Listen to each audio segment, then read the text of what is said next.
Alhamdulillahi nahmaduhu wa nasta'inuhu wa nastaghfiruh wa na'udzu billahi min syururi anfusina wa min sayyiati a'malina. May yahdihillahu fala mudilla lahu wa may yudlil fala hadiya lahu. Wa asyhadu an la ilaha illallah wahdahu la syarika lah wa asyhadu anna Muhammadan abduhu wa rasuluhu sallallahu alaihi wa ala alihi wa ashabihi ajma'in, amma ba'd. Ayyuhal ikhwah wal ummahat rahimani rahimakumullahu jami'an. Insyaallah ta'ala di pagi hari ini, di hari Ahad, kita akan membahas, mengkaji fikih yang berkaitan dengan permasalahan manasik umroh. Dimulai dari pembahasan ihram sampai ke penutup, yaitu at-tahallul. Mudah-mudahan waktu yang ada dimulai dari saat ini, dari jam 10 sampai zuhur, mencukupi waktu yang ada untuk kita semua mengkaji tentang pembahasan fikih umroh ini tadi. Berkaitan dengan umroh ini secara global, dia merupakan suatu ibadah yang Allah Subhanahu wa taala syariatkan untuk kaum mukminin. Allah Subhanahu wa taala menyebutkan di dalam Al-Qur'anul Karim, wa atimmul hajja wal umrata lillah. Kata Allah Azza wa Jalla, sempurnakanlah oleh kalian haji dan umroh tersebut untuk Allah Subhanahu wa taala.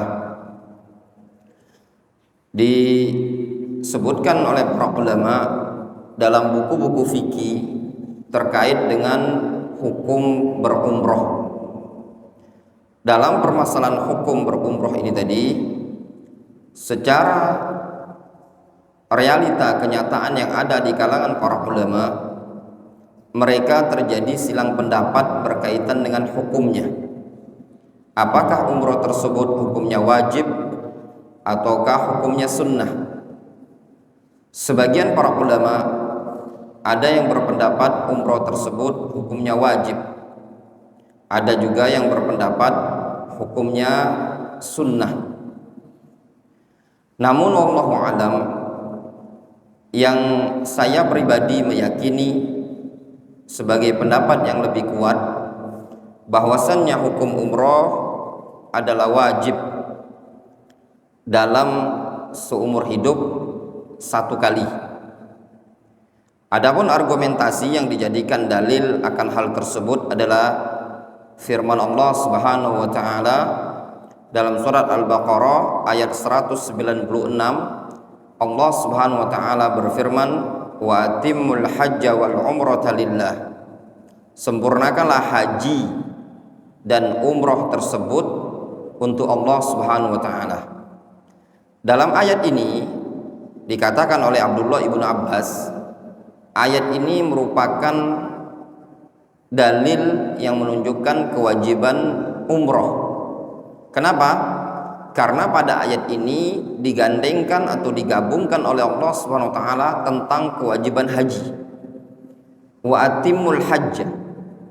Sempurnakanlah haji. Haji perkara yang wajib.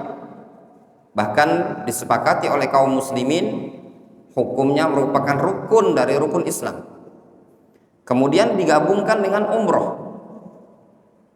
Nah, karena haji ini tadi digabungkan hukumnya dengan umroh dalam satu konteks ayat menggunakan waw atof, sehingga Abdullah ibnu Abbas berpendapat bahwasanya ayat tersebut, kata beliau, adalah argumentasi yang menunjukkan qarinatuha fi kitabillah, argumentasi yang menunjukkan bergandengnya kewajiban umroh dan haji yang disebutkan dalam Al-Quran.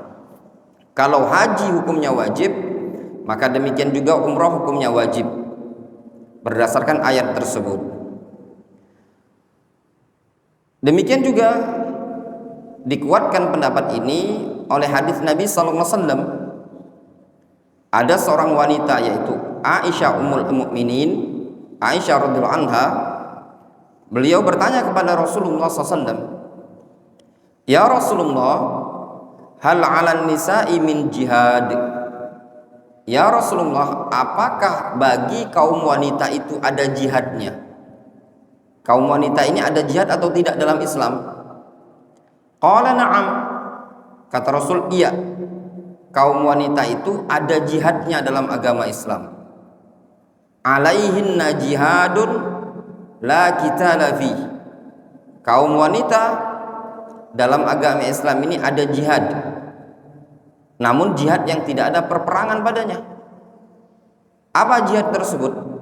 Al-hajju wal umrah. Jihad tersebut adalah haji dan umrah. Ini yang disebutkan oleh Nabi SAW.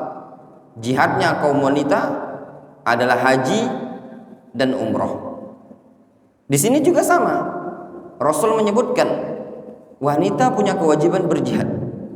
Namun apa jihadnya kaum wanita? Kata Nabi SAW, haji dan umrah. Juga argumentasi yang dikuatkan oleh para ulama, ketika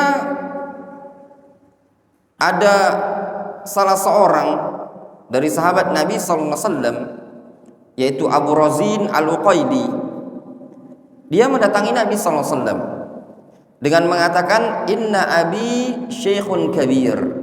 Ya Rasulullah, bapakku adalah orang yang sudah tua renta.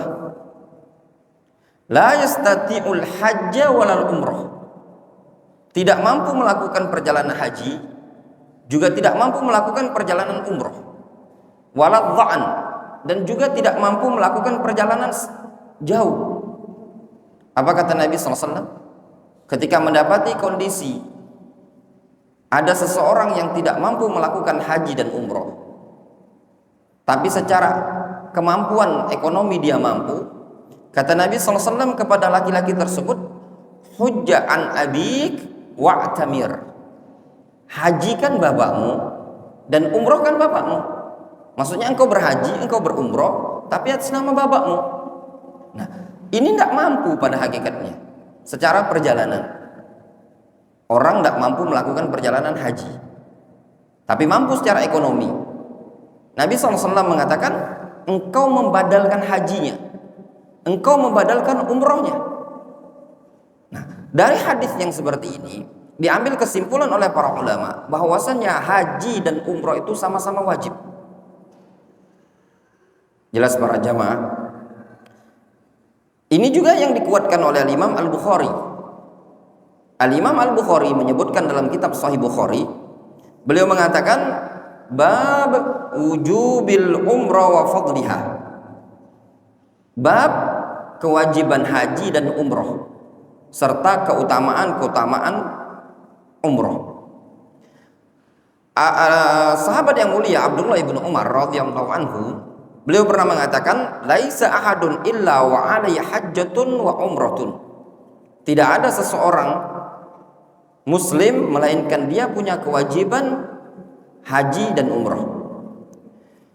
Demikian juga para ulama kita yang lain, seperti Syekh Ibnu Utsaimin, beliau mengatakan ketika beliau ditanya tentang haji dan umrah, apakah umrah hukumnya wajib? Beliau mengatakan, ikhtalafal ulama fil umrah hal hiya wajibatun aw sunnah walladzi yadhhar anha wajibatun. Kata Syekh Ibnu Utsaimin, ulama itu selisih pendapat, apakah umrah tersebut hukumnya wajib ataukah sunnah. Walladzi yadhhar annaha wajibatun. Pendapat yang zahir, yang lebih nampak, kata beliau, umrah itu hukumnya wajib. Syekh Ibnu Baz, Syekh Abdul Aziz bin Baz juga beliau mengatakan, as-sawabu annal umrata wajibatun marratan fil umri. kal haji. Pendapat yang benar bahwasanya umroh adalah wajib satu kali dalam seumur hidup, sama seperti haji. Ini ulama ma'ruf ya di Saudi Arabia, yaitu Syekh bin Baz, Syekh bin Utsaimin. Juga disebutkan dalam fatwa Al-Lajnah Ad-Daimah.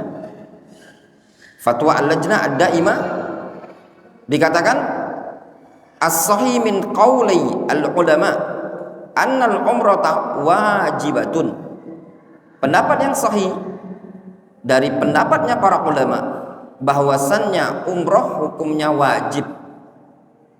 Jelas para jamaah, ini keterangan-keterangan para ulama dari kalangan ulama ahlus sunnah yang menyebutkan hukum umroh adalah wajib bagi yang mampu. Ini cukup memotivasi bagi kita semua dan sebagai bentuk lepas tanggung jawab bahwasannya bagi yang mampu untuk berangkat umroh secara ekonomi untuk biayanya, maka dia punya kewajiban untuk berangkat umroh. Nah, namun sangat disayangkan ya, sebagian kaum muslimin ketika ada ibadah-ibadah yang bersifatnya hubungan dengan harta, kadang kita hitung-hitungan terlebih dahulu ya, seperti itu. Kita lanjutkan ya, difahami para jamaah. Jadi umroh tersebut hukumnya wajib ya. Sekarang tentang keutamaan umroh. Nah, dalam hal ini banyak hadis-hadis tentang keutamaan perjalanan umroh ini tadi. Di antaranya disebutkan dalam hadis dari Jabir bin Abdullah radhiyallahu anhu, anna Rasulullah sallallahu alaihi wasallam qala, Rasul mengatakan, inna khaira ma rukibat ilaihi rawahil masjidi hadza wal baitul atiq. Kata Rasul, sesungguhnya sebaik-baik perjalanan yang dituju oleh suatu kendaraan adalah perjalanan menuju masjidku dan menuju Ka'bah. Rasul mengatakan sebaik-baik perjalanan yang dituju oleh suatu kendaraan adalah perjalanan menuju masjidku dan menuju Ka'bah. Orang naik kendaraan itu kan macam-macam. Ada yang mau ke Jogja, mau ke Jakarta, mau ke Amerika, ke Jepang, ke Mesir misalkan. Nah, Rasul menyebutkan dari sekian banyak perjalanan-perjalanan menggunakan kendaraan, perjalanan yang paling baik, paling afdol adalah perjalanan menuju masjidku, berarti Masjid Nabawi, dan menuju Ka'bah, yaitu yang ada di Mekah. Berarti perjalanan umroh ini ya merupakan perjalanan yang paling baik dari perjalanan suatu kendaraan. Kemudian di antara keutamaan yang lain adalah hadis yang diriwayatkan dari Ubadah ibnu Samit, riwayat al-Imam At-Tabrani. Nabi SAW mengatakan, fa inna laka minal ajri idza amamtal baital atiq ala tarfa' qadaman aw tad'aha anta wa dabatuka illa kutibat laka hasanatun wa rufi'at laka darajatun. Kata Nabi sallallahu alaihi wasallam, sesungguhnya engkau ketika melakukan perjalanan umroh atau perjalanan haji menuju Ka'bah, kata Rasul, sesungguhnya engkau tatkala melakukan suatu perjalanan menuju Ka'bah, engkau akan mendapatkan pahala. Apa bentuk pahalanya tersebut? Tidaklah engkau mengangkat kakimu atau meletakkan langkahmu, baik engkau sendiri atau kendaraanmu. Zaman dulu kan naik onta. Kata Rasul, tidaklah engkau sendiri, kaki sendiri gitu loh, jalan, atau kaki kendaraanmu, melainkan akan dicatat untukmu satu kebaikan dan diangkat darimu satu derajat. Gitu, paham ya? Kaki kita ngelangkah itu loh, itu diangkat satu derajat, kemudian dihapuskan satu kesalahan. Jelas? Kira-kira nak naik pesawat apa nak jalan kaki? Yusuf, pesawat be. Kalau jalan kaki lebih besar lagi pahalanya. Antum tempuh dari Tangguh Buntung tuh, ngambil lurusannya jalan Jambi, terus ngelilin ke Jambi, ke Tungkal, kayaknya nyebrang kapal ke Batam, Batam ke Malaysia. Itu lebih besar lagi. Tapi mungkin paling tidak 7 bulan ya itu tadi. 7 bulan itu tadi. Naik pesawat sudah. Nah ini kaget, terserah juga kawan-kawan. Kalau nak besar lagi tadi, setelah landing Jeddah itu cuma 60 kilo lah ke Mekah tuh. Kalau ada yang nak jalan juga besar pahalanya. Cuman kalau nak naik kendaraan juga mungkin lebih ringan. Jelas ya? Kemudian ana akan sampaikan beberapa hadis ini penting para jamaah berkaitan dengan umroh ini. Modal utamanya itu sabar. Nah, keutamaan umroh ini banyak dan biaya yang dikeluarkan pasti ada. Kadang sebagian orang yang buat dia keluh kesah karena dia tidak tahu keutamaan seperti ini. Contoh, ini kan tadi kondisinya langkah tuh dihitung pahala gitu loh kan. Kadang aduh males jalan, sholat baik di kamar hotel, di penginapan, padahal langkahnya ini tadi menuju Masjidil Haram bolak balik itu dihitung pahala. Dan ini banyak juga dilakukan jamaah umroh yang sungkan ke Masjidil Haram. Di antara hadis yang lain, Nabi SAW mengatakan dalam hadis riwayat Muslim, man ata hadzal bait falam yarfuth walam yafsuq raja'a kama waladathu ummuh. Kata Rasul, siapa yang mendatangi al-bait yaitu Ka'bah, falam yarfuth, dia tidak mengucapkan ucapan kotor atau ucapan-ucapan yang penuh dengan kekejian, tidak ngomong jorok, tidak mencelah, tidak mencaci, walam yafsuk, dan tidak melakukan perbuatan kefasikan. Kata Rasul, siapa yang mendatangi Ka'bah dalam kondisi tidak mengucapkan ucapan kotor, ucapan yang di lisan dia itu selalu baik, tidak mencela, tidak mencaci, tidak menghina orang lain, juga tidak melakukan perbuatan fasik. Apa kata Nabi SAW? Roja'a kama waladathu ummu, maka dia akan pulang sebagaimana seseorang tatkala dilahirkan oleh ibunya. Orang ketika dilahirkan oleh ibunya apa? Maknanya tanpa dosa kan? Sehingga ketika orang berangkat umroh tanpa melakukan ucapan-ucapan kotor, tanpa melakukan perbuatan-perbuatan maksiat, maka pulang seperti orang yang baru lahir di muka bumi. Besar enggak keutamaannya? Besar ya ikhwan. Tapi betul-betul dijaga. Jadi setimpal biaya umroh tadi, setimpal dengan pahala yang akan dia dapatkan. Dikatakan oleh para ulama yang mensyarah hadis ini, ar-rafath al-jima' awit ta'rid bihi awil qabih minal qaul. Ya. Rafath itu maksudnya adalah jima' hubungan suami istri, au ta'rid bihi, atau tindakan-tindakan yang bisa menyebabkan ngantar kepada jima' hubungan suami istri, ya. Atau ucapan-ucapan yang keji. Nah di sini juga yang perlu diperhatikan kepada para jamaah umroh yang bawa istri. ketika ihram sampai tahallul jangan terlalu romantis.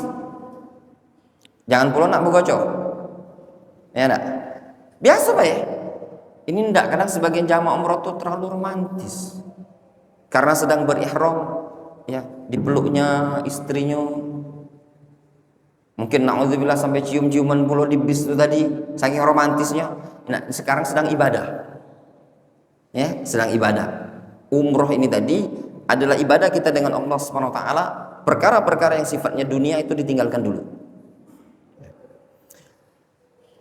Di antara hadis keutamaan umroh disebutkan dalam hadis, umroh ini bisa menghilangkan kefakiran. Bisa menghilangkan kefakiran. Nabi SAW mengatakan, tabi'u bainal haji wal umrah.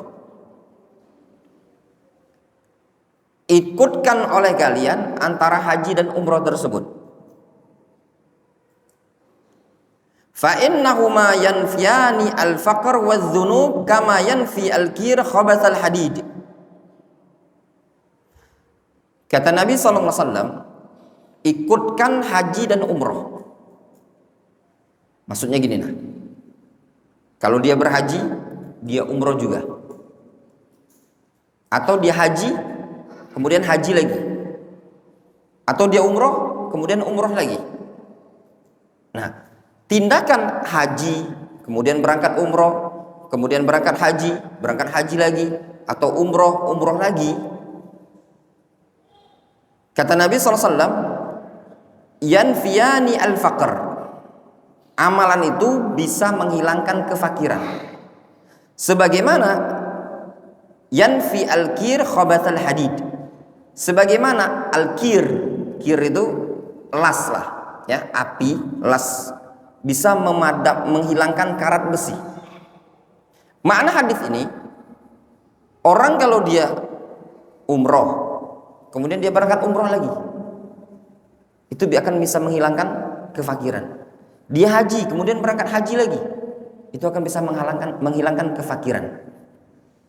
Dari hadis ini para jamaah terdapat faedah bahwasannya umroh tersebut bukan sebab kemiskinan, bukan sebab kefakiran. Justru sebaliknya, sebab Allah cukupkan rezeki dia. Dipertegas lagi dalam hadis yang lain dari Jabir riwayat At-Tabrani, Rasul mengatakan adimu al-hajja wal umrah. Terus meneruslah kalian mudawamah, continue untuk haji dan umrah. Kata Rasul, terus meneruslah kalian haji umrah. Selesai tahun ini, tahun berikutnya, selesai tahun ini, tahun berikutnya.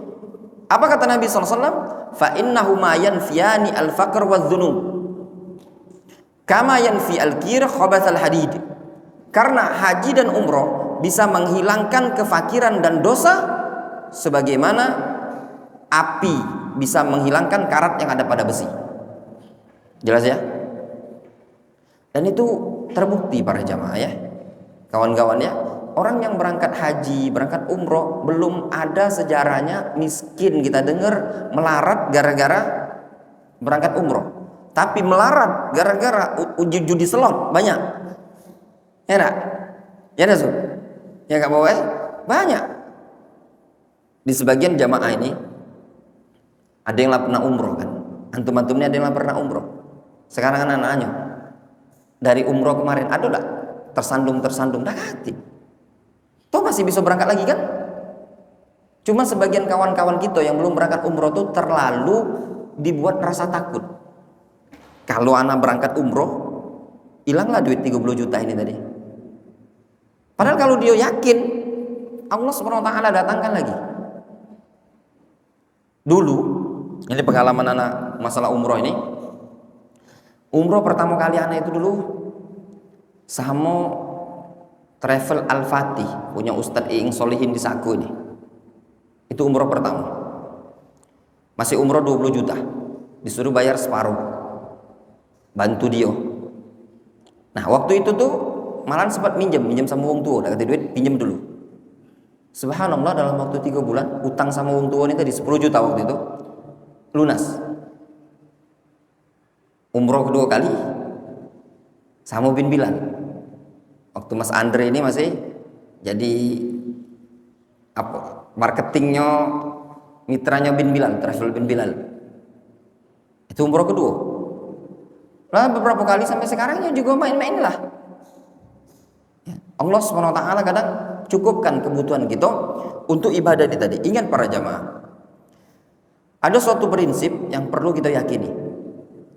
Allah SWT tidak akan membuat seseorang itu miskin tatkala dia mengeluarkan hartanya untuk ibadah. Antum harus yakin. Sedekah, kurban, haji, umroh, nafkah untuk anak dan istri itu tidak akan mungkin dibuat oleh Allah SWT miskin. Yakini 100%. Dan tidak akan mungkin. Setiap ibadah yang ada hubungan dengan harta, selalu Allah SWT berikan jaminan untuk diganti. Contoh sedekah disebutkan dalam hadis, ada malaikat di pagi hari ya, yang mendoakan, Allahumma a'ti munfiqan khalafan. Ya Allah, berikan ganti bagi orang yang bersedekah. Itu malaikat di pagi hari mendoakan. Kurban, biaya kan, Allah SWT ganti dengan rezeki yang lain. Umroh juga sama. Nah, kadang sebagian kaum muslimin, bahkan mungkin sebagian kawan-kawan kita yang sudah pengajian, terlalu kurang yakin. Bentar lagi kurban, musim haji, kurban cuma 3 juta. Kadang, sudahlah, duit 3 juta nih kalau dibelikan kambing, berkurang dompet ini tadi, nipis. Ya Rasul. Kantong simpanan duit ini tadi berkurang, semakin tipis. Padahal kalau dia yakin, pasti Allah SWT akan mudahkan dari jalan yang lain. Sama aja kawan-kawan yang lah daftar umroh ini kan rata-rata kita lah selesai gak loh? Tiket, visa. Cuman yang belum selesai kita ini transportasi dari bandara ke Mekah. Penginapan sudah selesai. Nah, pertanyaan kita tanya pada diri kita masing-masing. Belum kan kita berangkat umroh ini tadi? Apakah sudah kita dibuat miskin, susah makan? Tidak toh? Ya Sob. Makin lancar jualan Sob job catering makin banyak gitu Sob. Itu tadi. Kemudian hadis yang lain, umroh ini digolongkan sebagai tamunya Allah Subhanahu wa taala, delegasi atau wafdullah. Disebutkan dalam hadis, Nabi sallallahu alaihi wasallam mengatakan, wafdullahi salasatun. Tamu Allah ada 3 kata Rasul. Tamu Allah itu ada 3. Al-ghazi wal haju wal mu'tamir. Orang yang berperang, berjihad, orang yang berhaji, dan orang yang umroh. Tamu Allah digolong sebagai tamu Allah atau wafdullah, utusan yang Allah SWT undang. Jadi memang tidak salah ya kalau orang nyebut istilahnya mereka itu tamu Allah, utusan Allah yang Allah undang, Allah panggil. Nah, ada 3 golongan: orang yang berjihad, orang yang berhaji, orang yang berumroh. Nah, disebutkan dalam hadis dari riwayat Abdullah bin Umar, karena mereka ini orang-orang yang Allah SWT panggil, dianggap sebagai tamu Allah, maka mereka mendapatkan keistimewaan. Apa keistimewaannya? Disebutkan dalam hadis, al-ghazi fi sabilillah wal haju wal mu'tamir wafdullah. Orang yang berjihad di jalan Allah, orang yang berhaji, orang yang umroh adalah utusannya Allah Azza wa Jalla, tamunya Allah Azza wa Jalla. Da'ahum fa'ajabu wa sa'aluhu fa'atahum. Mereka adalah orang-orang yang Allah panggil dan mereka menyambut panggilan Allah. Mereka meminta kepada Allah, maka Allah memberinya. Sehingga dikatakan oleh para ulama, dalam hadis ini terdapat faedah bahwasanya orang yang berumroh memiliki doa yang mustajab. ada doa mustajab. Apa kata Nabi SAW tadi? Fasa'alu fa'atahum. Mereka minta kepada Allah, Allah kasih. Anak kasih gambaran gini. Misalkan kita diundang Bapak Presiden. Ya, Bapak Presiden ngundang. Yang diundang misalkan Yusuf, ada undangan. Yusuf datang ke istana IKN. Ya, misalkan disuruh ke IKN, ya. Antum datang. Ketika antum datang, tidak menutup kemungkinan kalau antum ingin minta sesuatu permohonan pasti dikabulkan. Namanya kan antum tamu, diundang. Antum ngomong, Pak, tolong Pak, corkan jalan kami sepanjang dari Lampung Palembang, diperbaiki. Orang yang statusnya sebagai tamu undangan suatu presiden pasti akan dikabulkan doanya. Nah ini ya, orang yang statusnya undangan Allah Subhanahu wa taala. Allah memanggil mereka, mereka memenuhi panggilan Allah Subhanahu wa taala. Maka sebagai hadiah dari Allah Subhanahu wa taala, Allah akan mengabulkan apa yang mereka minta. Makanya jangan heran kalau sebagian orang itu galak nitip doa. Ya, tolong gue doakan. Cuman yang jadi masalah itu yang doakan juga tidak didoakannya. Dia diputukannya bayi nakunya. Ya enggak? Kita mesen titip doa cak ini. Sama lah cak di salah satu grup WA. Jadi disebutkan ada yang dia ngabarkan sakit atau yang meninggal aja itu. Terus di grup itu biasanya kopas, send di kopas bae apa yang innalillahi rajiun tadi. Yang nulis ini tolong doakan bapak saya atau apa cak itu nah. Terus di komentar sama dia yang nge-share tadi, yang informasi, saya itu bukan minta kopas kan katanya, minta doa kan. Bener juga. Kadang kita kopas kan ya, kopas kebiasaan. Teruskan. Dia itu kan minta doa kan, walaupun sebentar paling tidak didoakan ya.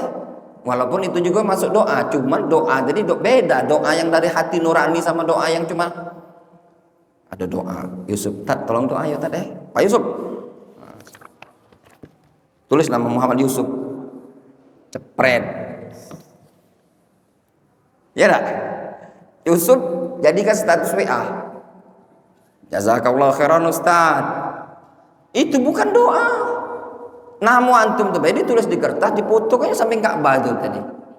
Yang namanya doa itu, uang itu berdoa, betul-betul ngarap kepada Allah Subhanahu wa taala, disebutlah permohonan tadi, ya Allah mudahkanlah Yusuf untuk berangkat ke sini. Nah, makanya kalau nak nitip doa, ngomong ya, diperjelas. Tolong doakan, lagi berdoa, angkat tangan, doakan aku. Ya, ngapo? Kaget difotokannya Yusuf, bukan didoakannya. Ya enggak? Nah, makanya kalau antum ada titipan doa, tolong doakan. Enggak rugi doakan wong tadi. Enggak rugi. Kalau anak pribadi paling seneng ya doakan wong tuh. Ngapo? Jadi ada salah seorang ulama di zaman dahulu. Beliau kalau ada orang minta doakan, beliau paling seneng mendoakan. Ditanya kenapa? Alasannya doa dakwatu akhil muslim li akhihi bi dhahril ghaib mustajabah wa ala ra'sihi malakun ya wa yaqul walaka bimithlik. Disebutkan dalam hadis doa seorang muslim ke muslim yang lain itu mustajab. Di atas kepala orang yang berdoa ini akan ada malaikat. Nah, malaikat tadi akan mengatakan engkau berhak mendapatkan apa yang kau minta juga. Jadi gini misalkan, aku doakan Mas Andri. Ya Allah, berikanlah kelancaran rezeki untuk Mas Andri. Dan dia jauh, tak dengar doaku tadi. Nah, disebutkan dalam hadis, ini doa mustajab. Kenapa mustajab? Nanti ada malaikat yang akan mengatakan engkau juga berhak mendapatkan doa seperti itu tadi. Jadi ana mendoakan Mas Andri, sedangkan ana didoakan oleh malaikat gitu loh. Itu keutamaannya. Kemudian di antara hadis yang lain tentang keutamaan umroh. Ya. Disebutkan berkaitan dengan umroh di bulan Ramadan. Ya. Umroh di bulan Ramadan ini ada hadis dari Abdullah ibnu Abbas. Beliau menceritakan, lamma raja'an Nabiyyu sallallahu alaihi wasallam min hajjatihi qala li ummi Sinan al-Ansariyah ma mana'aki an min al-hajj. Qalat Abu Fulan ta'ni zawjaha kana lahu nadihani hajja ala ahadihima wal akhar yasqi ardan lana qala fa inna umratan fi Ramadan taqdi hajjatan aw hajjatan ma'i. Kata Nabi sallallahu alaihi wasallam, jadi suatu hari Rasul pulang dari haji, berjumpa dengan Ummu Sinan al-Ansariyah, seorang perempuan. Kata Rasul, ma mana'aki minal hajj, apa yang menghalangi engkau untuk tidak berhaji? Kata Rasul ke Ummu Sinan, bahasa kitanya, ngapa ndak haji? Kata Ummu Sinan, Abu Fulan, suamiku, dia punya 2 onta. Satu dipakai untuk berangkat haji, satunya dipakai untuk nyirami kebun kami. Maksudnya tuh, kami ini cuma punya 2 kendaraan. Satu onta dipakai lalu dikendarai suaminya, satu dipakai untuk nyirami kebun, ngangkut air. Ya, kalau ada 3 kan masih lemah. Ada siko untuk kebun, 2 dipakai untuk haji. Karena tidak kati kendaraan cuma 2. Satu dipakai, satu tinggal. Nah, kata Rasul, fa inna umratan fi Ramadan taqdi hajjatan aw hajjatan ma'i. Sesungguhnya umroh di bulan Ramadan setara dengan haji atau haji bersamaku. Kata Rasul, umroh di bulan Ramadan pahalanya setara dengan haji atau haji bersamaku. Disebutkan oleh Al-Imam Ibnu Arabi ketika menjelaskan hadis ini, kata Al-Imam Ibnu Arabi, haditsul umrah hadza sahihun wa huwa fadlun minallahi wa ni'matun faqad adrakatil umrah manzilatal hajj bin dimami Ramadan ilaiha. Hadis umrah ini sahih. Ini merupakan anugerah dan nikmat dari Allah. Karena kenapa? Karena umrah bisa mencapai derajat haji tatkala bergabung dengan bulan Ramadan. Jadi kata Rasul tadi, umroh di bulan Ramadan setara dengan haji. Nah, kata Imam Ibnu Jauzi, apa yang membuat dia besar pahalanya? Anna thawabal amal yazidu bi ziyadati syarafil waqti kama yazidu bi huduril qalbi wa bi khulusil qasdi. Kata Imam Ibnu Jauzi, pahala suatu amalan akan semakin bertambah dengan sebab bertambahnya nilai waktu. Karena Ramadan itu kan waktu yang paling afdol dalam 1 tahun. Maka pahala akan bertambah kualitasnya tatkala dilakukan di waktu yang paling mulia. Kemudian bertambah pahala amalan itu kalau dilakukan dengan hudurul qalbi, dengan hati yang hadir, khusyuk. Dan yang ketiga, bi khulusil qasdi, tatkala semakin ikhlas. Jadi pahala suatu amalan akan besar tatkala apa? Waktunya istimewa, pada saat ngerjakan semakin ikhlas, dan juga hatinya semakin fokus gitu loh. Jelas para jamaah, ini berkaitan dengan Ramadan. Kemudian hadis yang lain terkait dengan Hajar Aswad. Terkait dengan Hajar Aswad. Kata Nabi sallallahu alaihi wasallam, ya, disebutkan dalam hadis dari Abdullah bin Umar. Jadi Abdullah bin Umar ketika beliau berumroh, ya, beliau tidak menyentuh bagian Ka'bah kecuali 2 sisi saja. Dikatakan kepada Ibnu Umar, mali la araka tastalim illa hadaini ruknain al-hajar al-aswad wa rukn al-yamani. Ada yang bertanya kepada Abdullah bin Umar, wahai Abdullah bin Umar, kenapa aku tidak melihat engkau menyentuh bagian Ka'bah kecuali pada dua sisi saja, yaitu sisi Hajar Aswad dan Rukun Yamani. Ya, cariin kotak. Ada kotak apa deh? Kitab aja, kitab ini aja, yang tebal, Tafsir As-Sa'di.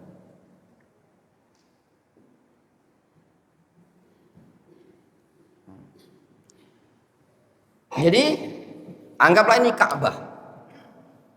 Abdullah bin Umar ketika beliau tawaf, beliau tidak menyentuh bagian Ka'bah kecuali dua sisi.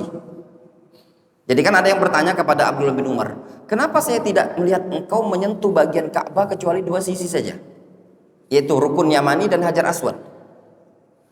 Kata Abdullah bin Umar, in af'ala, kalau aku melakukannya, sungguh aku telah mendengar Nabi SAW yaqul, kata Rasul, inna istilamahuma yahuddul khotoya, sesungguhnya menyentuh Hajar Aswad dan Rukun Yamani itu bisa menggugurkan dosa. Nah, Rukun Yamani ini masih memungkinkan untuk disentuh, masih memungkinkan, tidak terlalu ramai, tidak terlalu padat ya. Kalau Hajar Aswad susah tuh ya. Jujuran anak pribadi belum pernah nyentuh Hajar Aswad. Mas Andri pernah? Belum pernah juga. Belum pernah anak mas. Anak beberapa kali nak masuk ya rami. Kita tuh tidak galak nyikut uang ya. Ada di sini yang pernah nyentuh Hajar Aswad? Tadi dia pernah? Belum pernah juga? Belum pernah ya. Rami, desak-desakan, dan kita juga tidak boleh menzalimi uang lain ya, itu tadi. Jangan sampai kita nak nyentuh tapi kita nyikuti kepala uang, itu tidak boleh. Nah, dari tindakan Abdullah bin Umar tadi ada faedah ilmu yang kita bisa ambil. Abdullah bin Umar tidak menyentuh bagian Ka'bah kecuali dua sisi. Sisi apa tadi?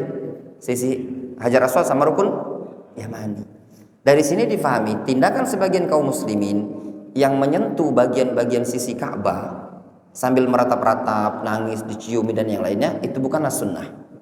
Jadi bagian Ka'bah yang disentuh cuma dua, Hajar Aswad dan Rukun Yamani. Nanti insya Allah kita tunjukkan ketika berada di sana. Kemudian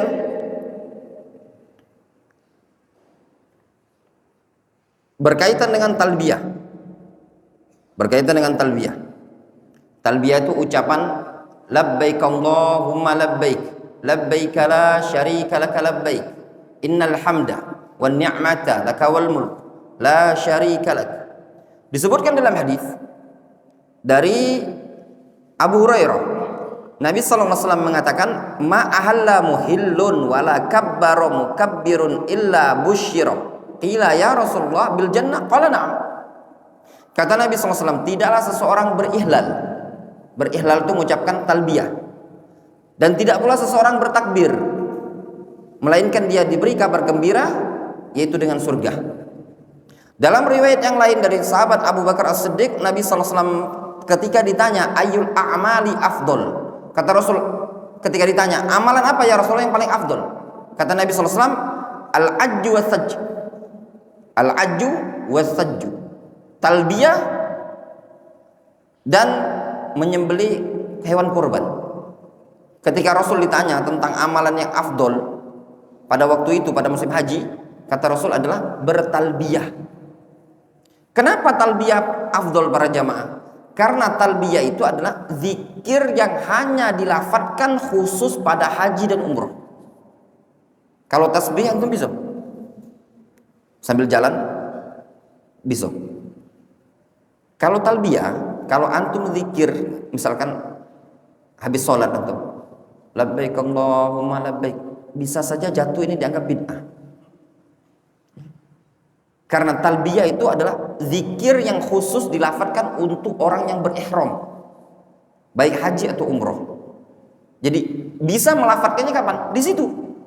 Nggak bisa di Indonesia. Nggak bisa antum Yusuf misalkan sambil bermotor Dari rumah ke apa Tujulu apa Tujulu dari ke Tepati itu antum labbaik Allahumma labbaik labbaik la syarika lak labbaik. Enggak. Kalau antum lakukan seperti ini bisa masuk nanti jatuh pada bid'ah. Karena ini zikir yang hanya dilafalkan di sana. Karena itu zikir khusus berarti kan memiliki keistimewaan yang khusus. Nah, Rasul mengatakan apa? Amalan yang paling afdol. Nah, kemudian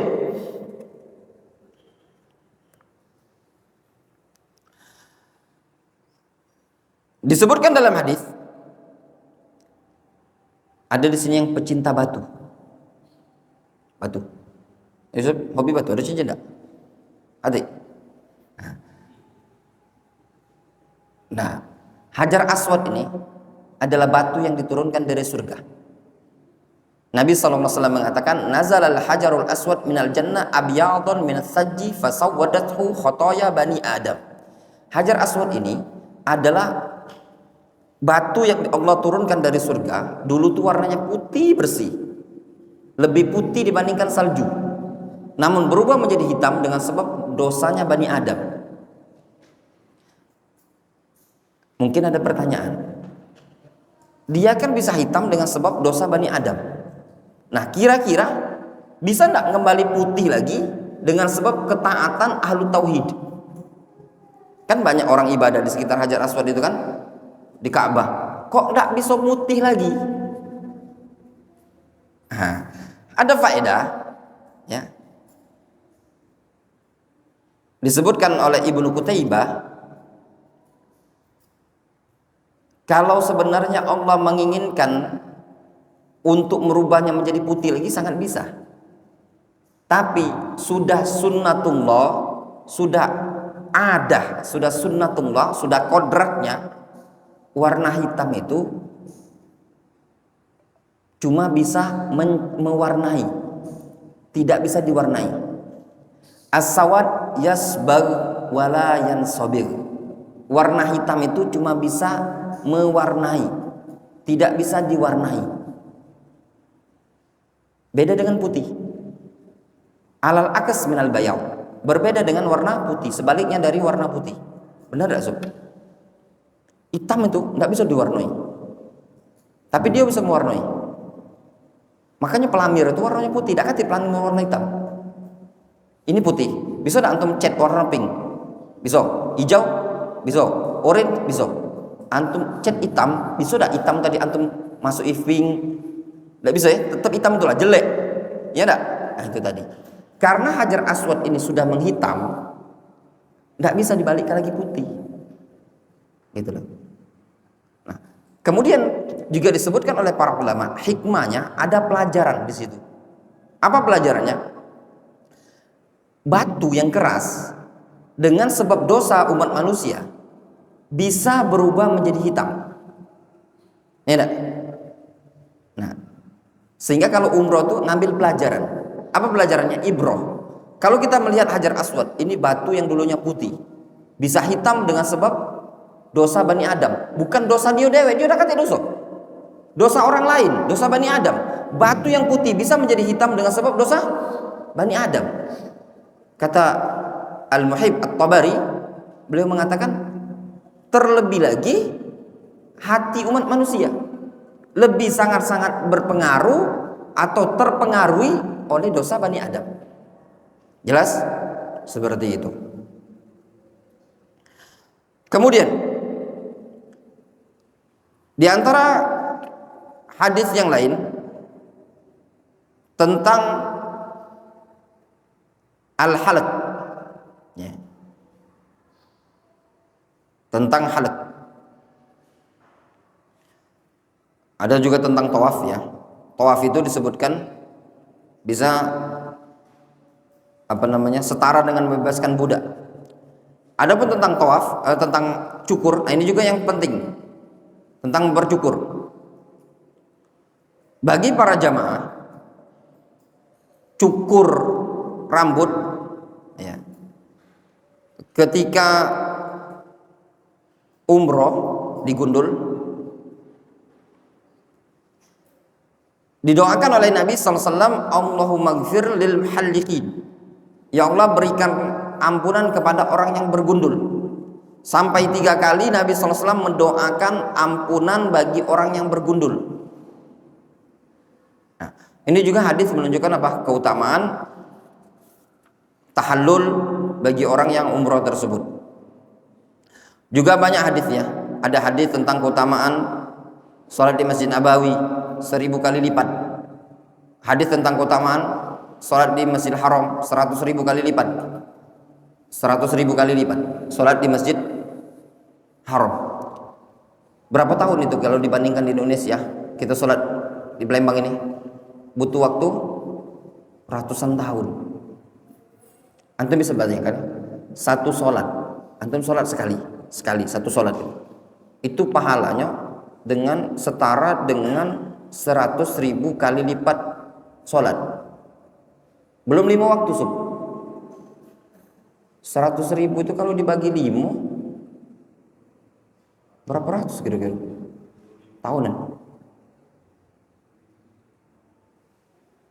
Hah? Berapa lah Kak Didi? 100.000. Cak mana cara baginya?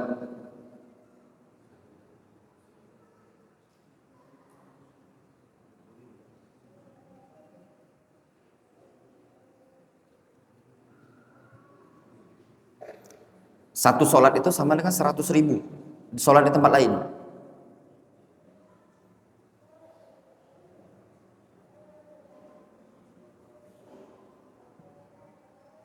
Nah, dikalikan dengan tahun gitu, harian gitu. Hah?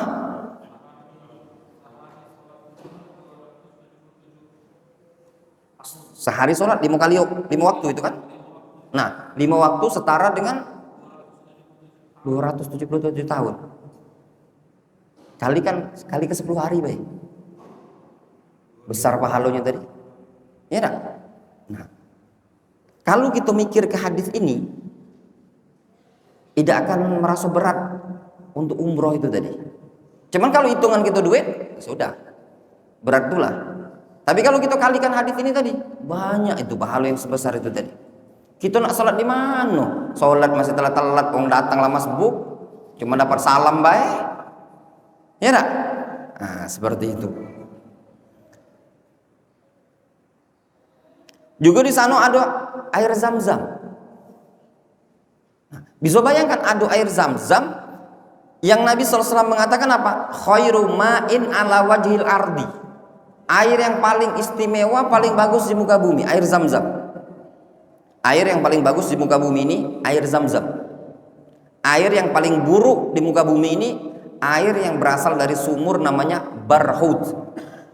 Sumur Barhut ada di Hadramaut, lah berbatasan dengan Oman. Anak kemarin ke Yaman, nak pengen ke situ, penasaran. Cuman jauh.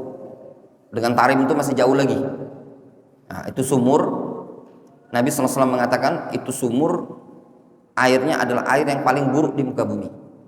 Wallahu alam, Rasul tidak menjelaskan secara detail, namun banyak desas-desus omongan konon segala macam.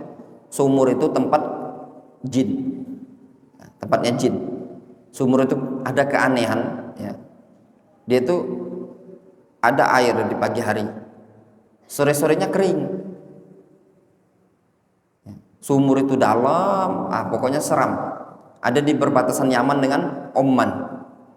Itu airnya dikatakan dalam hadis air yang paling buruk untuk di muka bumi ini tadi. Jadi kalau ada sumur yang paling payau segala macam itu masih mending. Ya, itu air yang paling buruk lagi.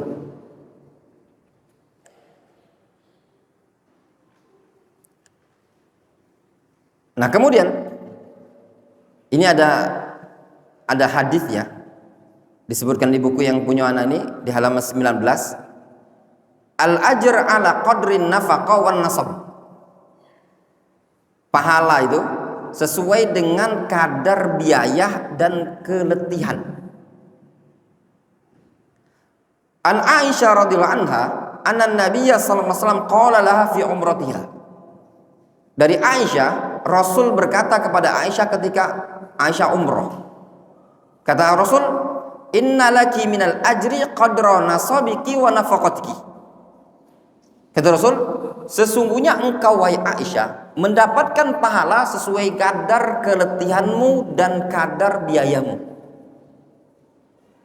Nah, dari hadis ini para jamaah, jangan merasa kecewa terhadap biaya yang mungkin agak lebih mahal. Apalagi tiket kita ini beda-beda. Ada yang memang rezekinya dapat tiket 12,5. Memang rezeki dia. Ada yang 14, Yusuf kemarin 14, sama kalian dia 14 sekian. Ada yang 22, Yusuf. Ya tak? Yang terakhir kita belikan 22, ada yang 15. Nah, pahala itu berbeda sesuai dengan kadar biaya yang dikeluarkan tadi. Kan yang nilai kan bukan kita, yang nilai kan Allah Subhanahu wa taala.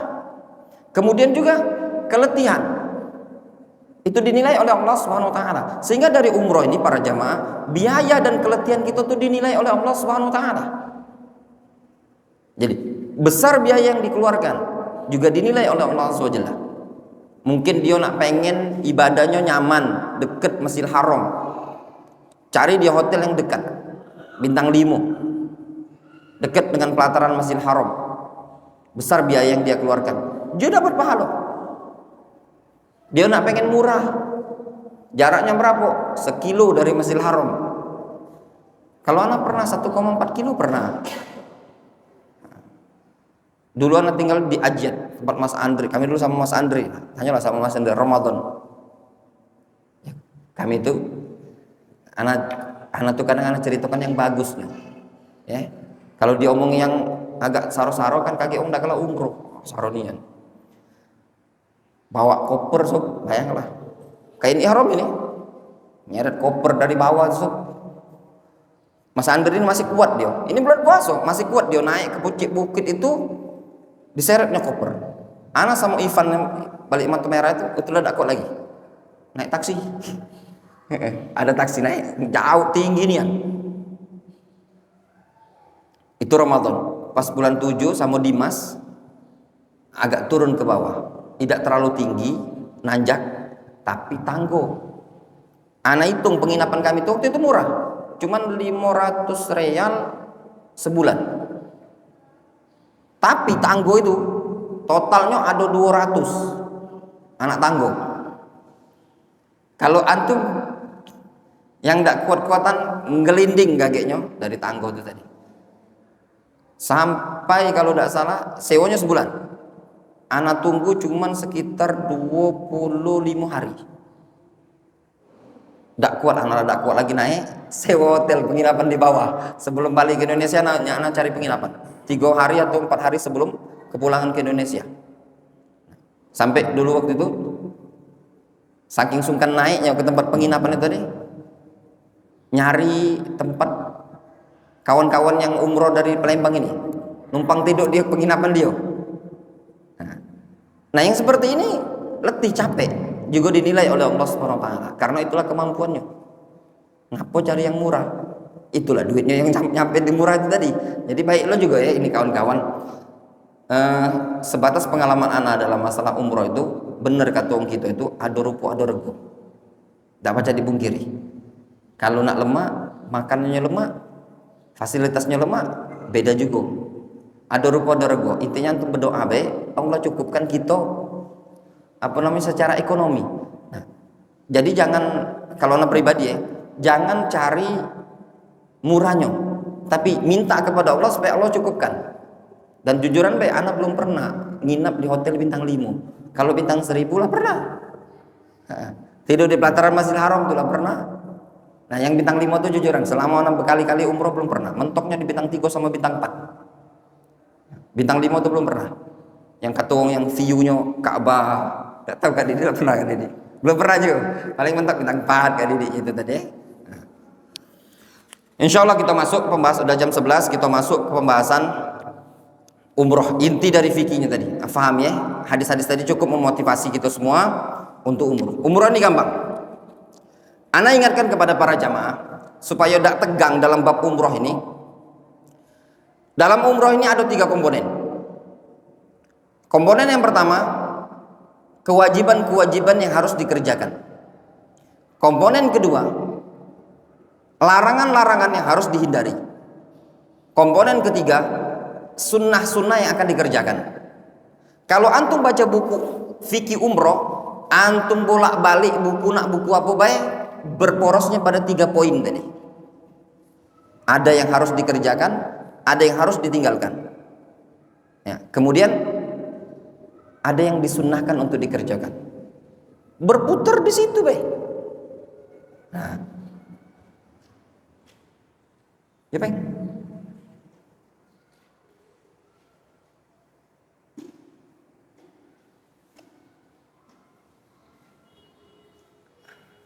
Apa, Pak? Kue. Oh ya sudah. Jazakallahu khairan, Pak ya? Ya. Ya, jazakallahu khairan, Pak. Jadi ada 3 komponen tadi. Antum fokuskan kageknya, kita fokuskan di yang diperintahkan sama yang dilarang. Yang sunnah ini kondisional, ya, kondisional. Bisa lakukan, tidak bisa jangan. Jangan dipaksakan. Apalagi kita ini umroh di bulan Ramadan. Anak kemarin bulan Ramadan batal, sempat batal. Tanya sama Mas Andri. Bertiga, woy. Tawaf masih itu tawafnya pagi. Jam 8 kalau tidak salah kami tawaf. Tawaf 7 putaran masih aman. Ditambah tidak sahur pula. Tanya sama Mas Andri, mana lah tidak sahur, makan kurma di mobil itu kan. Lah tidak sahur, cuman kurma baik, sahurnya kurma baik. Nah, terbiasa kita sahur nasi di Indonesia. Pas sahur kurma belum terbiasa hari pertama tuh. Pas tawaf masih kuat. Pas untuk sa'i, ana ngomong sama Ivan, "Pancaknya minum baik gitu." Kalau kayak ngepor di sini. Minum mana? Kalau musafir kan boleh kita batalkan musafir kan? Minum. Jadi waktu itu kodok sehari. Nah, di sini jangan antum paksakan mengerjakan sesuatu yang antum tidak mampu lakukan. Jadi kerjakan yang mampu.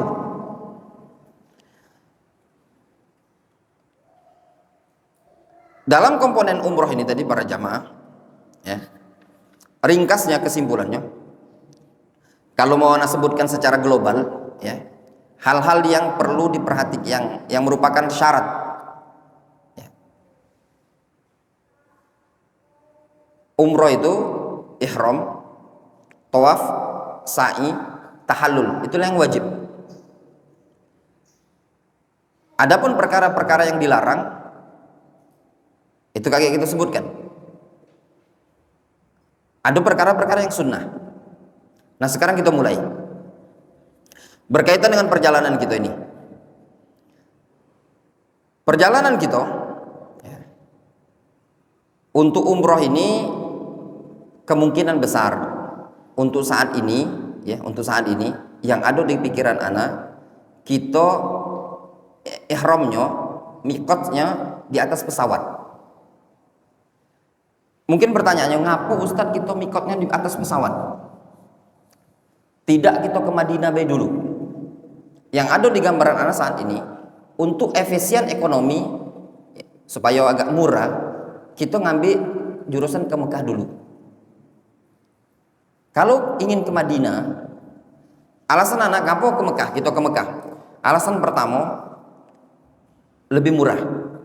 Karena kita sudah landing di Jeddah. Jeddah ke Mekah itu lebih murah. Alasan yang kedua, kita sudah punya penginapan di Mekah.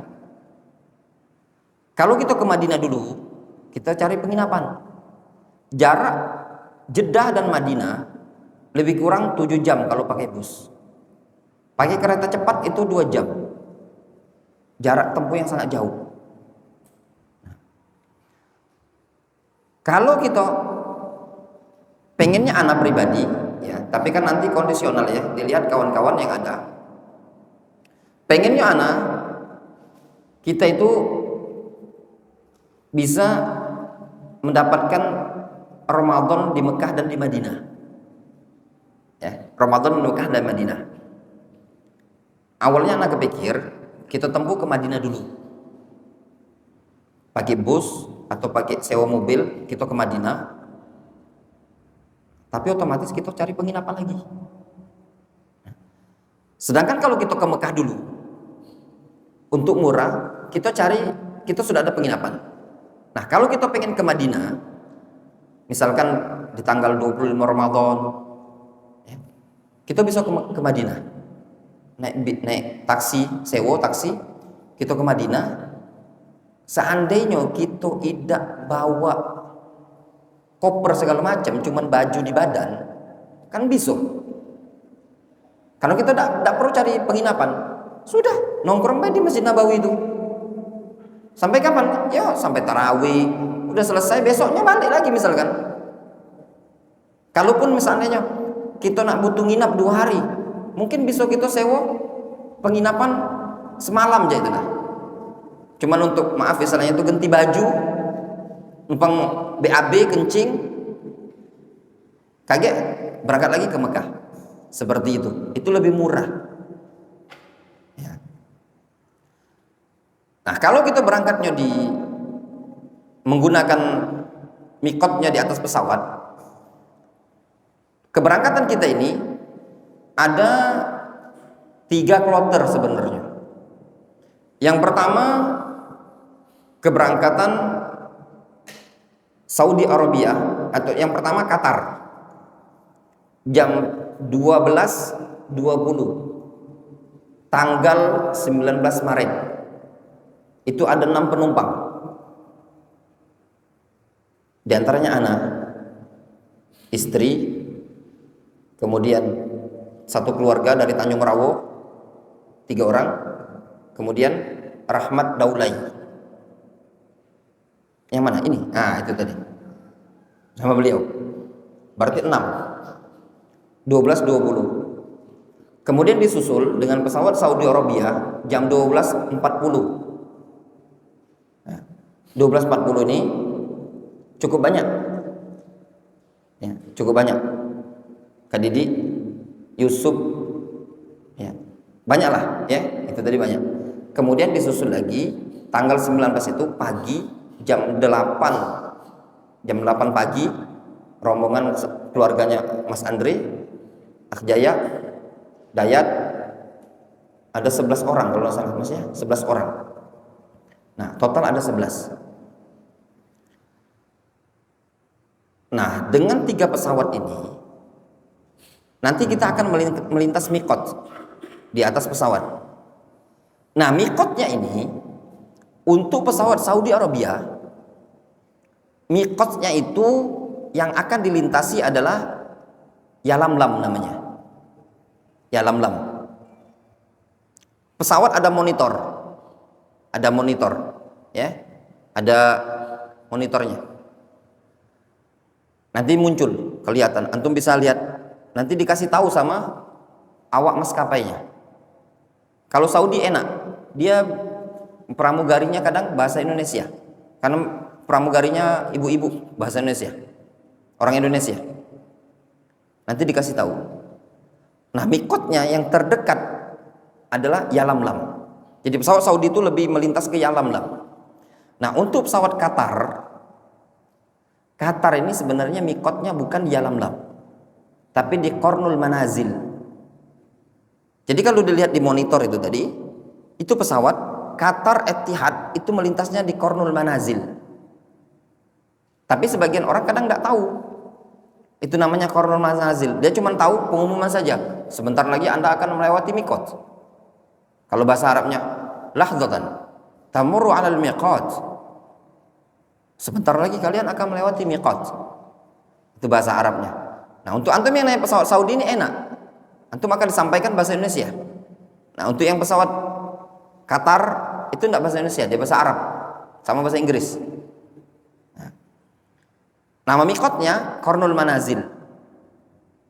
Nah, dalam bab ini para jamaah, fatwa para ulama Saudi Arabia dibolehkan seseorang berniat ihram beberapa saat sebelum melintasi miqat. Jadi ketika pramugarinya menginformasikan pesawat Anda akan melintasi miqat 20 menit lagi, antum lihat di monitor tuh. Jangan antum nunggu pesawat antum betul-betul di titik monitor. Jadi kan gini, di monitor layar kursi itu ada gambar pesawat, kemudian ada titik miqat. Nah, jangan nunggu antum pas pesawat antum di titik miqat itu tadi, karena dikhawatirkan karena cepatnya pesawat itu tadi antum ngelewat. Kalau ana enggak kayak gitu, pesawat udah mau dekat-dekat di titik itu, ana sudah langsung berniat labbaik Allahumma umratan. Nah, ketika antum mengucapkan labbaik Allahumma umratan, di situ sudah ada iniqadun niyah, terikatnya niat. Nah, di sini yang perlu ana luruskan, niat umroh itu dua macam. Ya, niat umroh itu ada dua macam. Yang pertama, niat untuk niat semata-mata ada keinginan untuk umroh, namanya iradah. Yang ini belum teranggap secara hukum fikih. Antum punya umroh, antum udah berniat ingin umroh, berniat. Nah, ini belum teranggap secara hukum fikih. Niat yang teranggap itu tadi adalah niat ketika masuk ke ibadah. Kapan niat itu tadi? Niat yang dilakukan, dimunculkan ketika beberapa saat hendak masuknya ibadah. Contoh, ada orang, ini jam 11, 10 menit. Ada orang datang dari rumahnya menuju ke masjid untuk sholat zuhur. Sudah dianggap dia berniat untuk sholat zuhur, sudah teranggap berniat untuk sholat zuhur, tapi belum teranggap niat untuk sholatnya. Kapan teranggap niatnya? Ketika dia mau takbir, Allahu Akbar. Nah, teranggapnya niat ini tadi adalah pada saat antum ingin melintas di miqat. Jelas ya? Nah, ketika ingin melintas di miqat, disitulah baru teranggapnya niat. Kalau belum melintas di miqat, belum teranggap niat. Ini ana perlu jelaskan seperti ini. Ada muncul banyak pertanyaan. Jadi gini, ada sebagian ustadz, ya, sebagian dai yang mengatakan kalau kita tujuannya ke Madinah, seharusnya pada saat melintas di miqat Yalamlam harus berniat ihram. Jawabannya tidak perlu. Kenapa tidak perlu? Karena tujuan niatnya bukan ke Mekah, tapi tujuan niatnya apa? Ke Madinah. Sehingga dia berniat untuk masuk ke ibadah ini tadi pada saat kapan? Pada saat berada di tempat miqat yang akan dia niatkan tujuan umrohnya tadi. Difahami? Nah, jelas sampai sini ya? Nah, sehingga ketika antum berniat di Jakarta belum teranggap. Jadi niatnya tadi teranggap kapan? Ketika saat ingin melintas di miqat. Semuanya di pesawat. Nah, untuk kawan-kawan mungkin yang belum pernah umroh segala macam, jangan khawatir, jangan panik. Antum umroh itu bukan dewean. Banyak. Ada kawan-kawan. Nah, di sini misalkan yang kita berangkat satu pesawat ya, untuk yang pesawat Saudi. Di sini kan ada yang pernah pengalaman. Yang tanggal 19 itu yang pesawat Saudi Airlines kan ada Kak Didi, ada Kak Doni, Kak Bowo, yang lah pernah juga, Jaya juga lah pernah, dan yang lainnya, antum yang lah pernah pengalaman. Lagian juga di situ tuh banyak jamaah, banyak travel. Bukan kita dewek di pesawat itu tadi. Antum masih mending. Miqatnya itu tadi jamaah Indonesia. Sebagian kawan-kawan itu kadang umroh dari negara lain, sepesawat itu tidak katik jamaah umroh. Yang dari negara-negara Eropa itu cuman coli sedikit. Ya. Kalau yang negara-negara Arab, ya alhamdulillah ada jamaah umroh. Kalau yang dari India juga sedikit. Travel dari Indonesia ini naik pesawat Indigo sedikit. Ana pernah naik pesawat Indigo, ana tidak nyarankan. Kalau kawan-kawan nak umroh, tanya travelnya, pesawatnya apa? Kalau Indigo, namanya baik lagi seram, Indigo. Lana coba. Masuk angin pesawat Indigo itu. Udah ketik makan, satu udah ketik makan, kedua pesawatnya itu mirip antum naik pesawat Lion Air domestik inilah, sama baik. Kursinya juga cak itu, pokoknya masuk angin, sama Dimas kemarin. Pas sampai Jeddah itu terasa perut itu masuk angin, agak dalam. Jangan ya, antum kalau ada orang tua keluarga naik pesawat Indigo travel, mendingan batal lah, minta kembalian duit. Ada rekomendasinya naik pesawat Indigo itu tadi. Tobat nih kalau naik pesawat Indigo itu. Tidak bagus. Ya. Cuman murahnya. Sangat-sangat murah. Kalau pesawat kemarin dari Yaman ke Jeddah, anak naik pesawat Yemenia. Wong Yaman itu sangar dia. Pesawat belum berhenti dia buka atas itu tadi. Nah, baru kerodak ke pesawat tuh landing baru belum parkir, baru masih jalan. Itulah dibukainya kalau apa namanya kabin atas kepala itu tadi. Jadi antum jangan tegang, ada jamaah-jamaah lain yang umroh bersama kita ini tadi. Nah kemudian untuk Qatar, ya, kalau untuk Qatar jujuran, anak ini belum pernah naik Qatar. Biasanya Etihad atau Saudi Airlines. Qatar ini belum pernah. Ini perdana naik Qatar.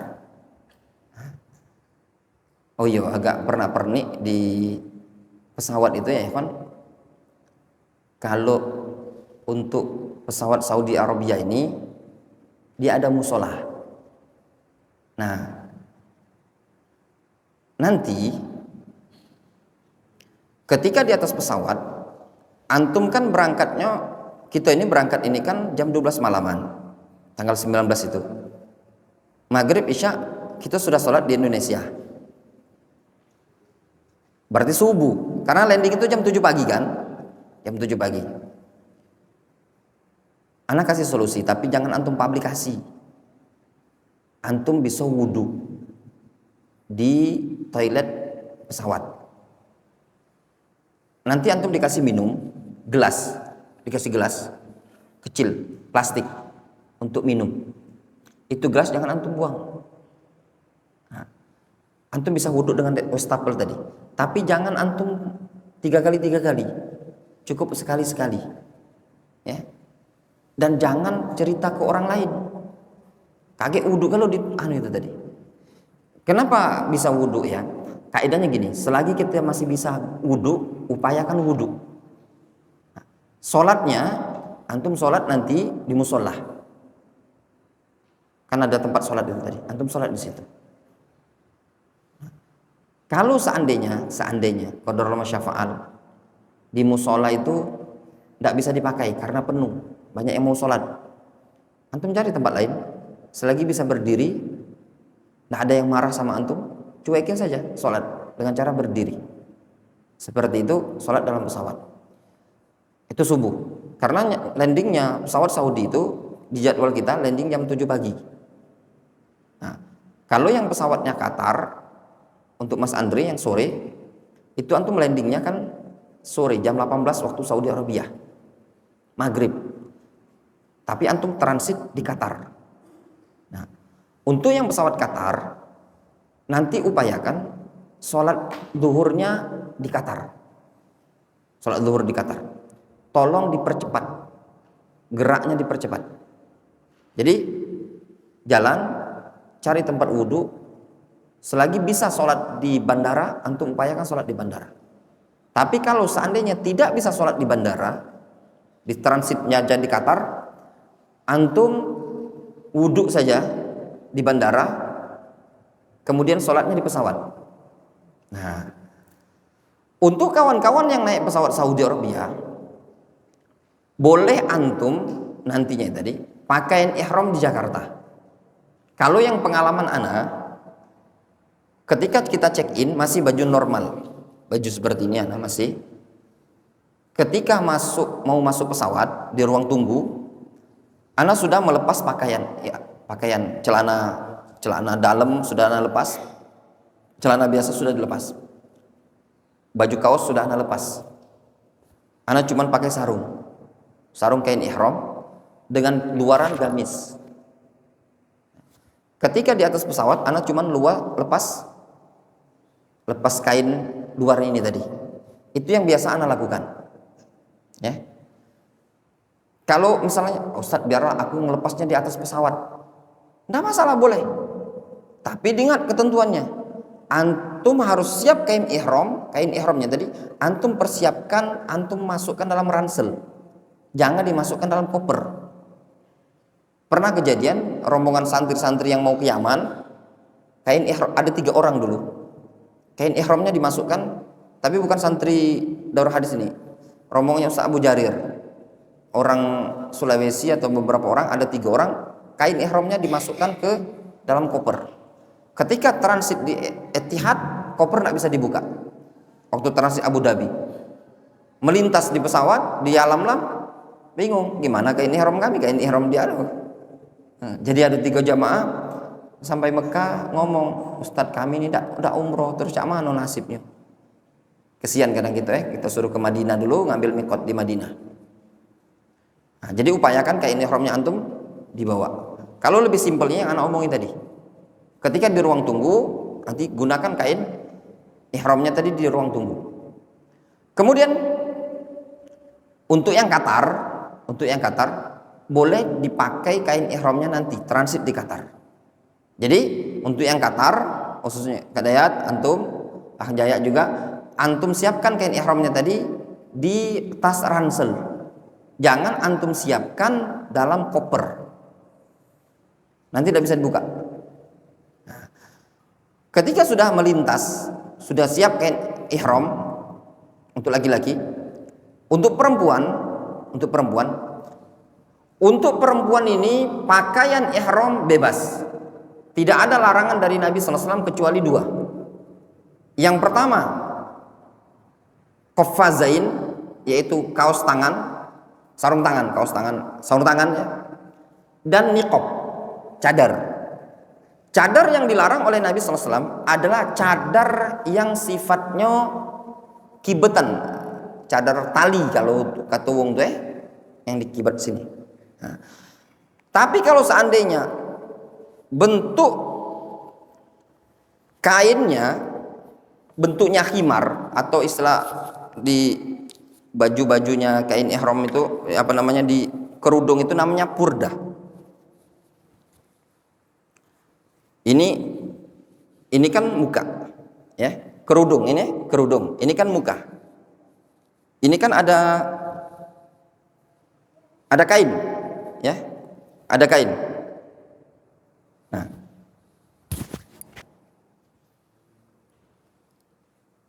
ini kan ini wajah, anggaplah wajah, ya, wajah perempuan. Ya. Yang dilarang itu adalah niqabnya, cadarnya yang dikebet gitu lah. Cadar tali kata wong. Nah, tapi kalau kainnya seperti ini dan dia memiliki layer yang seperti ini, kemudian ditutupkan ke sini, itu tidak masalah, boleh. Kenapa? Karena ini namanya khimar. Gambarnya gini ya. Yang dilarang oleh Nabi SAW dalam lafaz hadis itu adalah la tantaqibul mar'ah. Janganlah wanita menggunakan niqab seperti ini. Ini yang dilarang. Adapun kalau kain, kemudian ditutupkan ke kepala seperti ini, itu boleh. Jelas. Jadi wanita itu bukan dilarang, istilah kita kan cadar ya. Nah, ini juga kalau Indonesia nyebutnya apa? Cadar. Sebenarnya istilah Arab ini bukan cadar, namanya khimar. Jadi yang dilarang itu adalah cadar yang sifatnya seperti ini. Kalau dia nutup kepala, ada wanita misalkan, tutupkan kepala seperti ini. Itu bukan termasuk larangan. Karena yang ditutupkan sama dia kepala, terus menjulur kainnya sampai ke bawah, ke wajah. Jelas ya?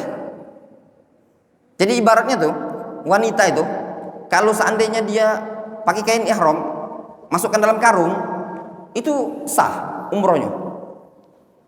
Misalnya kakak bawa istri antum, nah, ada karung itu, buka, antum suruh disurungi cak ini, itu sah. Kenapa? Karena yang ditutup tadi adalah bagian atas. Difahami? Yang dilarang Rasul itu menggunakan niqab itu tadi. Jelas ya? Nah, seperti itu. Jadi cuma ada dua untuk kaum wanita. Nah, untuk laki-laki yang dilarang pakaian yang membentuk bagian anggota tubuh, baik dia berjahit ataupun tidak berjahit. Makanya Anda bilang tadi baik berjahit atau tidak berjahit. Karena muncul pertanyaan, beberapa jamaah umroh ada yang tanya, Ustadz, bagaimana menggunakan celana dalam tapi bukan jahitan? Nah, yang dilarang itu adalah menggunakan pakaian yang membentuk anggota tubuh, mau dia dijahit ataupun tidak. Difahami? Misalkan seseorang menggunakan kaos tangan laki-laki, pakai kaos tangan tapi kaos tangan dari karet, boleh apa enggak? Jawabannya enggak boleh. Dia menggunakan kaos kaki tapi kaos kakinya dari karet, boleh apa tidak? Enggak boleh. Sarung tangan medis itu loh, boleh enggak dipakai kayak laki-laki ketika ihram? Enggak boleh. Misalkan yang untuk kaki, terbuat bentuk kaki juga enggak boleh. Kalaupun seandainya dia menggunakan sempak celana dalam yang terbuat dari karet, bukan dijahit, maaf, misalkan kantong aso itu plastik itu, ya, antum bolongi, itu nah, antum jadikan celana dalam, tetap tidak boleh. Difahami? Karena yang dilarang itu adalah membentuk anggota tubuh, tidak mesti seluruhnya.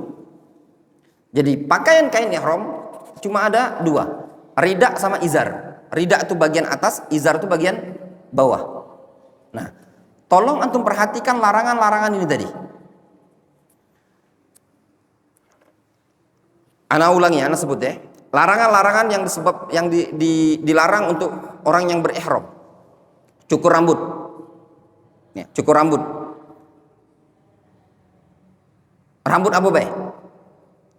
Cukur, cabut, segala macam tidak boleh. Ketika sudah mulai berihram. Kapan mulai berihram tadi? Ketika antum mengucapkan labbaik Allahumma umratan pada saat melintas di miqat. Tadi ketika naik pesawat, ketika kita mau naik pesawat, akhwat, ikhwan berada dalam pesawat, pesawat sudah mau melintas miqat, kita mengucapkan labbaik Allahumma umratan. Nah, ketika mengucapkan labbaik Allahumma umratan, maka berlaku larangan. Apa saja larangan tadi? Cukur rambut, potong kuku, bahkan dilarang menghilangkan segala sesuatu yang ada merupakan bagian dari kulit badan kita ini. Dilarang. Tidak boleh dikelopek-kelopeki. Misalnya, antum tangan antum kampalan, ya, antum kelopeki sambil labbaik Allahumma labbaik, tidak boleh. Biarkan lepas dewek. Juga dilarang menggunakan parfum dan yang semakna dengan parfum. Segala sesuatu yang wangi, yang berbau parfum tidak boleh. Termasuk sabun, press-care, yang apalagi untuk kelek itu namanya deodoran.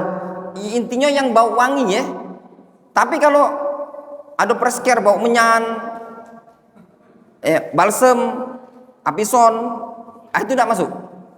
Kan ada press-care yang baunya kayak lemon gitu loh kan. Nah, wangian, pokoknya tidak boleh. Sabun yang wangi tidak boleh. Tapi kalau sabunnya tidak wangi, misalkan sabun-sabun yang tidak wangi, katanya ada sabun-sabun yang tidak wangi, bau obat, ya, sabun apa, gatel dan yang semisalnya, antiseptik dan yang semisalnya, tidak masalah. Nah, kemudian dilarang khitbah nikah, melamar, ya, melamar, ya, menikahkan, hubungan suami istri, berburu hewan, menutup kepala bagi laki-laki, apapun yang ditutup kepala tadi, mau peci, mau sorban, itu tidak boleh. Perempuan tadi tidak boleh menggunakan kaos tangan, tidak boleh menggunakan niqab. Itu larangannya. Antum ingat larangan-larangan ini tadi? Jelas ya? Diingat, jangan dikerjakan. Adapun yang selain itu boleh. Boleh. Tadi kita berada di atas pesawat. Antum sudah mengucapkan labbaik Allahumma umratan. Nah, kalau secara fikih disebutkan Disunnahkan seseorang mandi sebelum berihram. Tapi kita nak mandi di mana pesawat itu? Ya enggak? Wudhu beda lagi saro apalagi nak mandi. Jadi ada anak manasik jamaah Payung Madinah itu nanya, "Ustadz, kan disunahkan mandi berihram. Sebelum ihram disunahkan mandi." Bu, juga mandi di mana? Kita pesawat ini. Nah, enggak bisa mandi. Mandinya di mana? Mandilah di Palembang itu tadi, sebelum terbang itu. Itulah mandi kita terakhir. Mandi di Jakarta enggak bisa. Kecuali kan antum nginap di penginapan di Jakarta. Mandi di tempat transit juga tidak bisa. Ya sudah, hukumnya mandi tadi kan sunnah. Tinggalkan. Tadi kan sudah Anda sebutkan kaidahnya. Yang sunnah tidak bisa dilakukan, tinggalkan. Bolehkah menggunakan parfum? Termasuk sunnah menggunakan parfum sebelum memakai pakaian ihram. Antum oleskan di badan.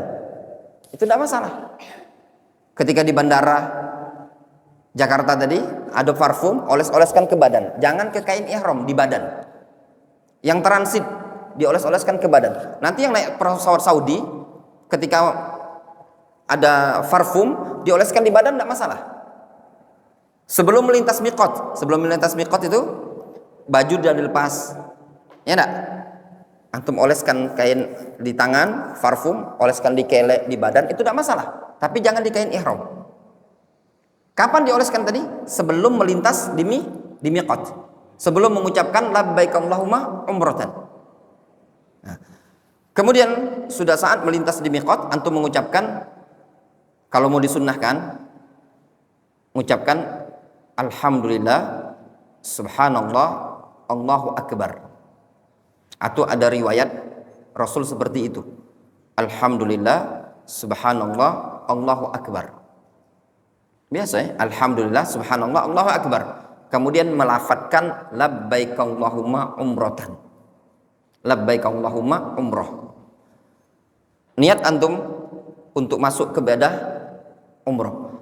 Lafadz labbaik Allahumma umrah itu sama seperti kita ibarat salat itu mengucapkan Allahu akbar. Ketika kita mengucapkan Allahu Akbar kan sudah teranggap masuk dalam sholat, jalan pesawat. Antum disunahkan mengucapkan labbaik Allahumma labbaik labbaik la syarika laka labbaik innal hamda wan ni'mata laka wal mulk la syarika lak. Diulang-ulang terus. Ini afdol. Sampai kapan? Sampai masuk Mekah. Jadi kaget dari bandara, laki-laki sudah berkain ihram ini. Cak mana cara makinya? Simple ya, sebenarnya tata cara makinya tidak katik tata cara khusus dari Nabi SAW, tidak katik. Yang penting antum kibetkan, bawahnya antum tutup. Pakai ikat pinggang boleh tidak? Boleh. Ya, boleh antum pakai ikat pinggang. Tapi untuk laki-laki tetap ditutup kain ihramnya tadi kedua pundaknya antum. Jadi dibuka kedua pundak ini untuk laki-laki, dibuka kedua pundak itu ketika mau tawaf. Kalau belum tawaf jangan dulu dibuka salah satunya. Jadi pundak ini kan ada dibuka sebelah seperti ini. Kapan dibuka ini? Ketika akan tawaf. Kalau belum tawaf tutup kedua pundak seperti ini. Jelas ya? Tutup. Jadi antum di atas pesawat tadi dalam kondisi duduk seperti ini, kain ihram seperti ini. Jangan pulang tak baju kita kain ihram. Malu. Ya. Karena sebagian jamaah umroh itu kadang ada yang dibukanya tidak lemak di jemaah umum. Antum melafadzkan labbaik Allahumma labbaik labbaik la syarika laka labbaik innal hamda wan ni'mata laka wal mulk la syarika lak. Sampai berjalan kita menuju Mekah. Nanti di bandara kita landing. Untuk pesawat sebenarnya kita ini ada yang Oman Air Al-Ah Jamil yang balik ke Saku. Itu beliau sama istri landing jam 5 subuh. Naik pesawat Oman, Saudi Arabia, landingnya jam 7. Ini kawan-kawan, ana belum bahas teknis gitu, ya. Ini manasik baik, belum bahas teknis, karena ana masih mantau dengan kondisi perkembangan yang terjadi di Saudi ini. Sebenarnya sekarang ini menjelang Ramadan, ya kan? Ada kepadatan di Saudi Arabia dan yang lainnya. Jadi kaget, anak pantau dulu Ramadan ini tadi. ketika landing ya nanti kita bahas di grup. Kita ini kan ada tiga kloter kalau istilahnya dalam sehari itu. Ada yang jam 10, ada yang jam 7 pagi, Saudi Arabia jam 7 pagi. Nah antum yang Saudi Arabia ini kaki kita bahas lagi kesepakatan antum jangan. Apa antum nak naik kereta cepat atau antum nak naik disiapkan sewa bis atau mungkin nak mobil kecil. Yang jelasnya gini, kalau kita sewa bis itu ada sedikit agak ribet. Memang lebih gampang, bis itu lebih besar, nyewa patungan, tapi ada ribetnya sedikit. Bis itu masuk bandara syarat harus ada tafwid. Tafwid itu surat jalan yang dikeluarkan sama muassasah yang mengeluarkan visa gitu. Nah, surat jalan ini harus diminta. Dia harus mengeluarkan. Kalau tidak mengeluarkan risiko dia bisa ketangkap. Atau bis dari muassasahnya yang mengeluarkan. Cuman anak belum jingok Kak Didi yang lagi jingok lokasi. Untuk lokasi bis bisa masuk tak kira-kira bis? Ada jalan tak? Bisa. Itu tadi. Nah, kayak kita bicarakan karena lebih kurang antum itu yang pesawat Saudi Airlines itu sekitar 20-an. Ya. 20. Kalau mobil-mobil kecil jalan memang agak cepat. Mobil kecil itu lebih cepat karena ada jalan pintas. Itu cuman seperti Staria itu biasanya cuma 6 lah, 6 sampai 7 lah. Nah, kalau memang seandainya nak pakai mobil kecil, ya paling butuh 3 mobil. Sewa mobil kecil. Mobil kecil itu yang seukuran Innova, Avanza, namanya Staria. Seperti itu. Al-muhim intinya dalam perjalanan tadi disunahkan bertalbiyah. Labbaik Allahumma labbaik, labbaik la syarika lak labbaik, innal hamda wan ni'mata lak wal mulk la syarika lak. Kita berjalan menuju tempat penginapan. Kaget masalah di bandara, kawan-kawan. Jangan galak ditawari tukang angkut. Nah itu juga ada plus minusnya juga ya. Jadi gini,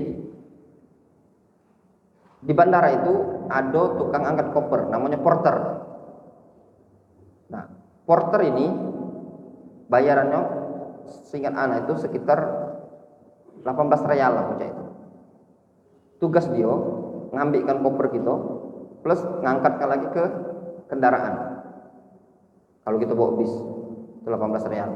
Satu wong permintanya dia. Kalau udah kalah gotong dewek. Ya. Kalau kanan gotong dewek. Nah seret.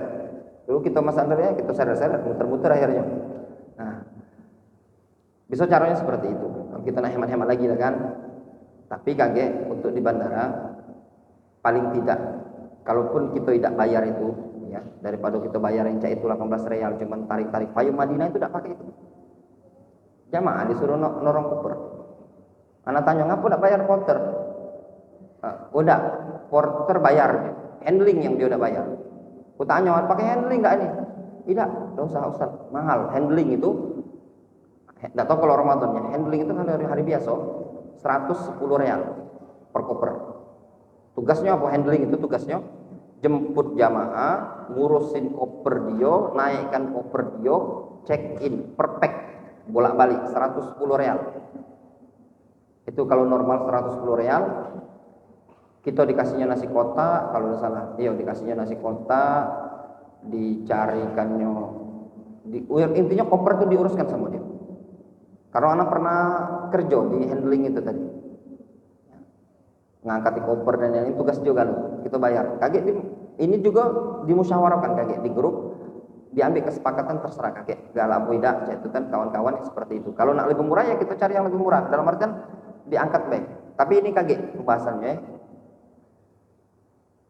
Kalau anak pribadi tidak terlalu butuh yang seperti itu. Ngapa tidak terlalu butuh? Anak cuma butuhnya kawan-kawan jamaah yang ada ini paling menurut anak sekarang pengalaman anak paling yang kita paling butuhnya uang yang jemput bisa menjemput kita untuk nemani nyemput antum dengan kendaraan. Nah itu yang paling kita bayar lebih efisien, lebih murah. kita bayar mutawif untuk nemani antum sehari, jemput ke bandara, antar antum ke penginapan, temani. Kalau nak duluan tawaf, temani sa'i, bayar paling 200 real, 250 real sampai 300 real. Itu lebih murah dibandingkan bayar, kan kalau dibagi umum 20 kan lebih murah dia kan. Nah, dibandingkan cak gayanen gitu, koper nak minta angkat kita bayarnya. Nah, tapi balik kaget di Jakarta kita bayar handling. Kalau handling di Jakarta, kalau biasa kemarin ana bayar 50.000 per pack. Ya, siko koper. Ngapa kita perlu bayar di Jakarta? Karena kopernya itu lah ditungguin sama travel, check in itu tadi. Lah diisi sama travel galuh. Dan itu juga untuk mempermudahkan. Anak kemarin kami yang Yaman pakai handling juga, kami bayar. Sebab kalau tidak dibayar beda, agak dipersulit. Gitu tadi. Jadi memang tugas dia cuma ngurusin koper, tapi dia mempermudah kita ketika check in. Nah, ketika antum talbiyah sampai kota Mekah, sampai di penginapan, termasuk yang disunahkan adalah mandi. Abdullah bin Umar pernah mandi ketika masuk kota Mekah. Ditanyakan kepada Abdullah bin Umar, kenapa beliau melakukannya? Kata Abdullah bin Umar, dulu Nabi SAW pernah melakukannya. Nah, Rasul itu mandi dulu di sumur namanya Dzutuwa. Nama sumurnya Dzutuwa. Sumur Dzutuwa ini ada, kalau dari perluasan Masjidil Haram yang baru ini, tinggal lurus lagi menuju arah Terminal Jarwal, Hotel Anjum itu, terus belakang lagi itu ada monumen. Nah, di sana namanya tempat Dzutuwa. Nah, di sana lah Rasul pernah mandi. Ana baru tahu itu tempat itu, sudah tahu sebenarnya dalam hadis, tapi tidak tahu posisinya di sana. Kemarin pas ngelintas di pagar-pagari disebutkan itu adalah dulunya sumur yang dulu Nabi SAW pernah mandi di situ. Jadi disunahkan mandi untuk mandi di penginapan. Kemudian kita berjalan menuju Masjidil Haram. Ketika menuju Masjidil Haram, tetap disunahkan bertalbiyah. Kapan berhenti talbiyah? Tatkala melihat Ka'bah. Sudah terlihat Ka'bah, berhenti talbiyah. Nah, pada saat mendekati Hajar Aswad, baru ingin tawaf, barulah dibuka sebelah. Dibuka sebelah seperti ini. Yang ini diselempangkan seperti ini. Kapan ini dilakukan? Ketika ingin tawaf tadi ya. Jadi diselempangkannya tadi pada saat kapan? Pada saat ingin tawaf. Nah, kemudian para jamaah, untuk permulaan tawaf, pada saat tawaf yang bisa kita lakukan adalah memberikan isyarat seperti ini ke Hajar Aswad.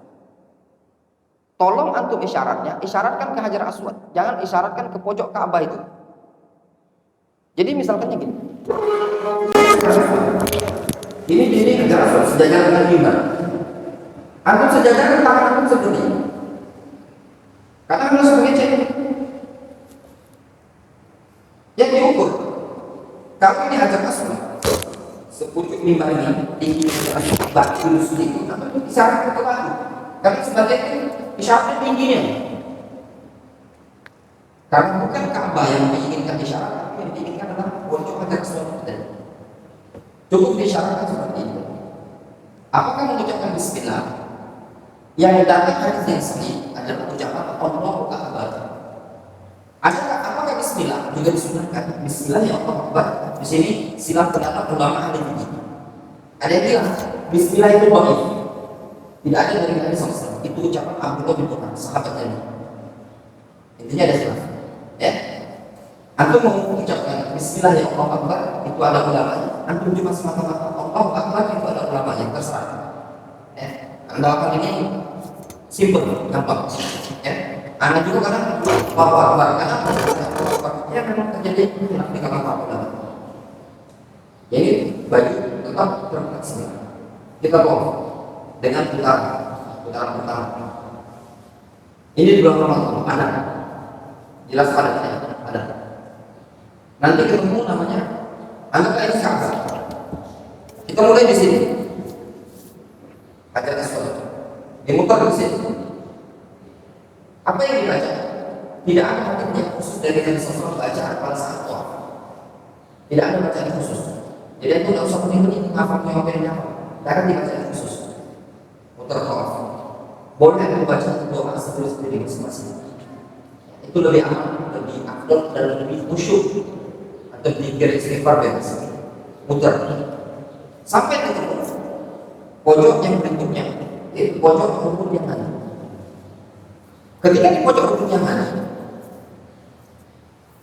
disunahkan menyentuh bagian pojok rukun yang mana, yaitu pojok Ka'bah atau sentuh dengan tangan.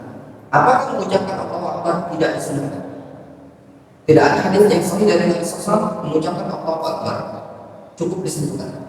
Tapi Ramadan pasti jangan pada dari Hajar Aswad, dari rukun Yamani ketemu Hajar Aswad. Ada hadis yang menyebutkan ada doa, Rabbana atina fid dunya hasanah wa fil akhirati hasanah wa qina adzabannar. Doa ini secara hukum hadis juga terjadi silang pendapat di kalangan para ulama, apakah doa ini sahih atau tidak. Ada yang mengatakan doa ini tidak sahih, jadi tidak disunahkan berdoa. Jadi murni ketika tawaf tidak ada doa sama sekali. Apa doanya? Bebas, gitu ya. Bukan berarti para ulama ahli fikih tidak akan doa apa bebas. Nyanyi bukan, maksudnya itu tidak akan doa khusus. Gitu. Sebagian lagi mengatakan hadis itu sahih. Hadis Rabbana atina fid dunya hasanah wa fil akhirati hasanah wa qina adzabannar itu sahih. Bagian berpendapat itu hadis sahih. Sudah, di situ dia doa. Intinya para jemaah, kalau aku pribadi mungkin tanya, Ustaz yang mana? Aku doa. Ya. Dalam bab ini selalu kewajiban kamu. Kita ini ilmu lah. Jangan sekarang ini harus dirinci. Kalau tidak dirinci, kalian kita pernahkan dengan di YouTube. Ustaz, aku dengar di YouTube tidak disunahkan. Lemah tutup dari sekarang. Jangan kamu sampaikan ya. Atau aku dengar di YouTube ada Ustaz yang ngomong. Sunnahnya cak ini. Jelas ya? Kemudian putar. Ketemu Hajar Aswad, dianggap satu putar. Masih baju seperti ini. Ada isyarat? Ya. Allahu Akbar atau Bismillah, Allahu Akbar. Namun ya, ada hal yang perlu diperhatikan. Yang pertama, pada saat mau tawaf, tadi di hotel, jangan sampaikan kepada antum, tolong pada saat dia di penginapan itu, tolong kawan-kawan yang BAB, yang nak kencing lah. Jangan pas nak tawaf baru kencing, baru nak BAB. Kalau tawafnya bareng anak-anak, mungkin bisa lah kita dikit. Tapi kalau aku nak tawaf duluan, masalahnya cak ini. Kalau antum ambil di sedang tawaf jauh, buyar antum kan keluarnya jauh, jauhnya. Tiba-tiba ada sebentar, Yusuf aku nak pensiun Ustaz. Nah, suruh kemana suruh awalnya suruh jauhnya suruh keluar pelataran setengah kamar.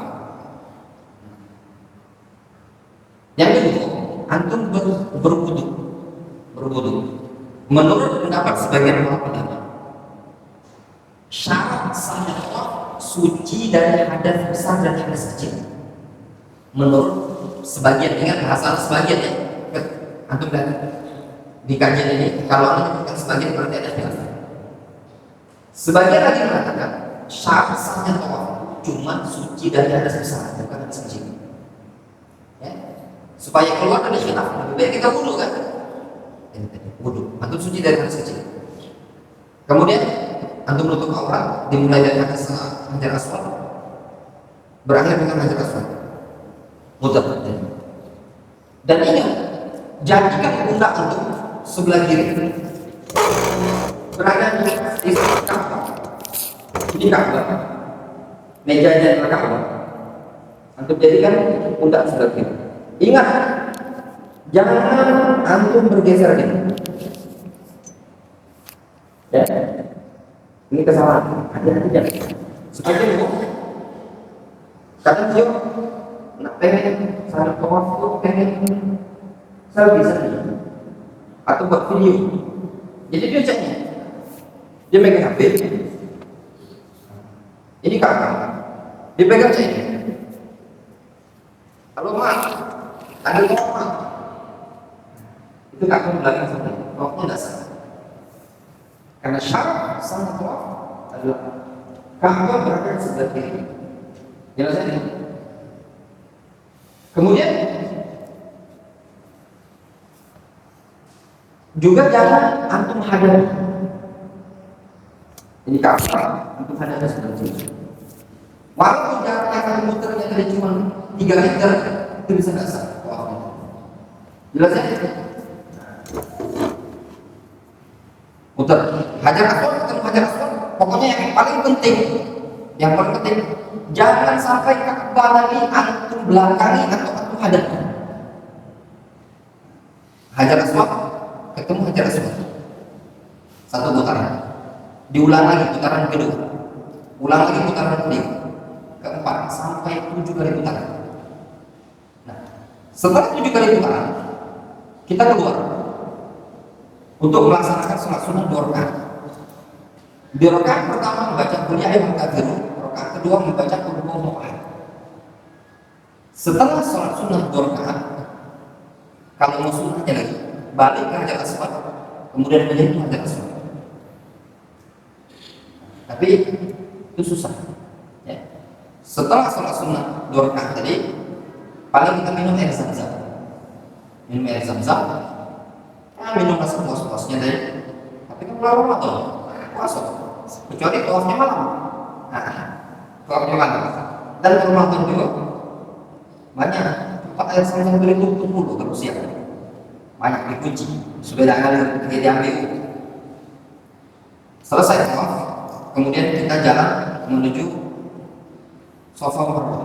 Nah, setelah tawaf tadi, itu kain tadi sudah langsung ditutup. Ya. Jadi ketika sholat 2 rakaat tadi, itu pundak sudah tertutup. Jadi dibukanya kain sebelah, namanya i'tibak, itu khusus pada tawaf. Kalau selesai tawaf, sudah selesai, tutup. Jalan naik Safa Marwah. Ketika naik Safa Marwah, disunahkan membaca Inna Safa wal Marwah min sya'airillah. Faman hajjal baita aw i'tamara fala junaha alayhi an yatawafa bihima wa man tatawwafa khairan fa inna Allaha syakirun alim. Ketika sudah berada di atas bukit Safa, dia mengucapkan abda'u bima bada'allahu bihi. Anggap ini Ka'bah. Ini bukit Safa. Ya, bukit Safa. Kita menghadap ke arah Ka'bah dari bukit Safa, mengangkat kedua tangan. Seraya berdoa, Allahu Akbar, Allahu Akbar, Allahu Akbar. La ilaha illallah wahdahu la syarika lah, lahul mulku wa lahul hamdu. Yuhyi wa yumiitu wa huwa ala kulli syai'in qadir. La ilaha illallah wahdahu anjaza wa'ada wa nasara 'abdahu wa hazama al-ahzaba wahdahu. Sampai situ antum doa dengan doa masing-masing. Mau doa apa baik? Yusuf mau doa, ya Allah berikanlah kelancaran catering di bulan Syawal ini yang sedekah misalnya. Boleh. Kemudian selesai doa antum pribadi masing-masing, antum doa lagi tadi. Allahu Akbar, Allahu Akbar, Allahu Akbar. La ilaha illallah wahdahu la syarika lah, lahul mulku wa lahul hamdu wa huwa ala kulli syai'in qadir. La ilaha illallah wahdahu anjaza wa'ada wa nasara 'abdahu wa hazama al-ahzaba wahdahu. Kemudian doa lagi sampai 3 kali juga. Ini teori, namanya teori. Prakteknya untuk Ramadan ini anak tidak yakin bisa dilakukan yang ini tadi. Kemarin pas anak umroh, tidak tahu kalau kali ini kalau itu agak masuk perang. Pas musim anak kemarin mulai diusir bulan 12 itu, karena padat Ramadan apa lagi. Jadi sebenarnya sunnahnya berdiri sejenak di bukit Safa itu sambil menghadap Ka'bah, tapi ada security-nya, polisinya masih haram itu. Nah, diusirnya tidak usah berdiri di sini, langsung jalan. Ini kan sunnah. Kakek seluruh travel berdiri di bukit itu numpuk padat, crowded. Ramadan padatnya, jurung nyapa ke jalan terus dulu yang padatnya. Pasti diusir. Bahkan tidak diamalkan sunnah tadi kan, tidak masalah. Tapi kan sunnah. Seluruh zikir-zikir yang berkaitan dengan umroh tidak ada yang wajib. Paling mentok yang tadi yang awal, labbaik Allahumma umroh, itu pun tarik keluar. Yang bilang wajib, yang bilang tidak wajib. Ya. kemudian terus berjalan ke Marwah. Nanti dari Safa ke Marwah jaraknya lebih kurang 400 meter lebih. Nanti melewati lampu hijau. Ketika melewati lampu hijau, untuk laki-laki disunahkan lari-lari, untuk perempuan tidak disunahkan. Apakah ada bacaan? Di sini kalau dari hadis Nabi SAW tidak ada bacaan. Yang ada riwayat dari sebagian sahabat, Abdullah bin Mas'ud, Abdullah bin Umar, ada bacaan-bacaan seperti Rabbighfir warham, wa'fu anni wa tajawaz amma ta'lam, atau yang semisalnya dari riwayat-riwayat dari sahabat. Nah, ini terserah, baca-baca dan kalau anda pribadi jujuran, kalau anda pribadi kalau tidak ada zikir dari Nabi SAW, berarti kan zikirnya dari sahabat. Sahabat itu ijtihad. Ijtihad itu ya boleh dikerjakan, boleh juga tidak. Seperti itu tadi. Kondisional, lihat. Atau mau tiga tidak salah. Kemudian sampai ke ujung Marwah. Apa yang dilakukan di Bukit Safa itu juga yang dilakukan di Bukit Marwah. Jadi intinya antum tidak usah terfokus zikir. Zikir itu hukumnya sunnah. Kalau nggak bisa dikerjakan, tinggalkan. Kadang-kadang tinggalkan. Anak pribadi kadang-kadang tinggalkan.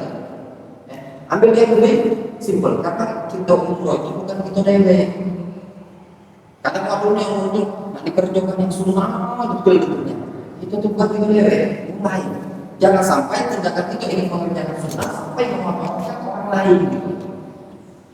Sudah sampai di Bukit Safa, dari Safa ke Marwah, Marwah ke Safa itu Safa Marwah sekali, Marwah Safa 2 kali, sehingga tujuannya itu ke Bukit Marwah. Kalau sudah berada di Bukit Marwah, maka tahallul untuk laki-laki disunahkan bercukur gundul. Tadi kita sebutkan hadis Rasul mendoakan Allahumma ighfir al-muhalliqin, ya Allah berikan ampunan kepada orang yang berwudu. Dalam lafaz yang lain Rasul mengatakan Allahumma arham al-muhalliqin, ya Allah berikan rahmat kepada orang yang berwudu. Al-halq kata para ulama disebutkan oleh Syekh Zaid Al-Madkhali. Halq itu adalah menggunakan musa, menggunakan pisau cukur. Menggunakan pisau cukur. Kalau menggunakan yang mesin itu tadi, itu belum disebut halq. Baru disebut namanya taksir. Lah kepala di bulan umrohnya di bulan Ramadan lakukan cukup seperti itu. Gundul. Kaki panjang lebar rambutnya. Gundul seperti itu. Berapa bayarnya? 10 rial. Itu Ramadan agak mahal. Agak mahal. Ditawar lah. Ya, jangan aja. Dalam aja udah sudah. Kadang antum berarti kalau bisa bersyarat. Insya Allah tidak akan dibunuh, tidak juga. Ya, salah seorang pun dari Yaman. Inilah tahun-tahun dia masih kelengkapan sama ngomong sana. Makanya sebelum akan tanya dulu. Ya, jangan cukup kita cukup dulu. Tanya dulu berapa? Mendingan tanya bahasa berapa? Dia ngomong dukurnya tambah 10 rial. Gak ayo kita sudah pakai bahasa Indonesia, dia tuh ngerti bahasa Indonesia. Minta mentang-mentang kaya yang bahasa Arab, cukur dulu, sudah ditagihnya berapa? 50 rial. Malu, baca bahasa Arab tapi nggak boleh. Tapi yuk juga itu, tapi bodoh. Malah tiga kali itu apa mana? Kita tanya berapa? 10 rial. Jadi kemarin kita tanya, nggak terus alat cukur itu. Untuk umroh pertama itu lebih baik sarankan gundulnya dicukur itu pakai pisau cukur, ke tukang cukur. Akhirnya kalau nak pengen umroh atau semisalnya terserah kalau dicukurnya sedikit. Jangan ikhwan, jangan antum cuma sedikit yang diambil 1, 2, 3. Termasuk kesalahan umroh itu tahallul. Sebagian driver itu ngajar di jamaah, tahallul saja dulu, potong sedikit, 1, 2, 3. Kakek sampai di hotel baru digundulin. Pertanyaan, kalau tahallul itu sudah selesai, berarti gundul yang kedua tadi kan gundul biasa, tidak teranggap. Kemudian kalau seandainya gundul yang kedua tadi adalah tahallul aslinya, berarti dia sudah melakukan pelanggaran. Kenapa? Motor sebelum tahallul. Jadi jangan dilakukan yang dipotong sedikit-sedikit. Jadi cuma ada dua. Gundul dikerok pakai pisau atau diratakan dengan mesin tadi 2 cm atau 3 cm boleh. Nah, untuk akhwat yang bercukur bertahan, kumpulkan rambut. Misalkan rambutnya akhwat ini rambut akhwat, ya, rambutnya panjang seperti ini. Nah, kumpulkan rambutnya tadi, ambil yang paling ujung bawah. Kami kumpulkan, ambil paling ujung. Nah, yang paling ujung ini tadi potong minimal 1 ruas jari.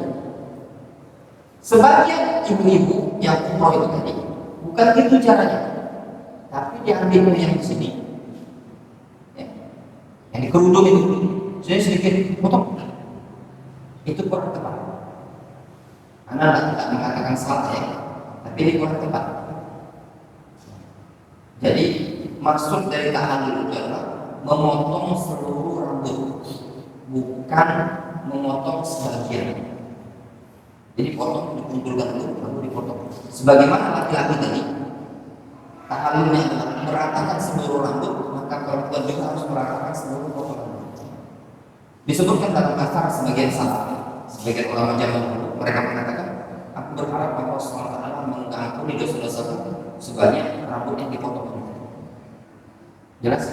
Selesai tahallul, selesai umroh tadi. Sehingga segala sesuatu yang dilarang dalam umroh tadi semuanya sudah diperbolehkan oleh Tuhan. Nah, kemudian para jamaah, mungkin ada pertanyaan, bagaimana dengan umroh 2 kali? Nah, umroh 2 kali. Ini tanya dulu, ya. Kalau secara ilmiah, banyak dari buku-buku dan dari ulama-ulama yang kami belajar di negeri Yaman, mereka berpendapat umroh itu 1 kali safar, 1 perjalanan 1 kali.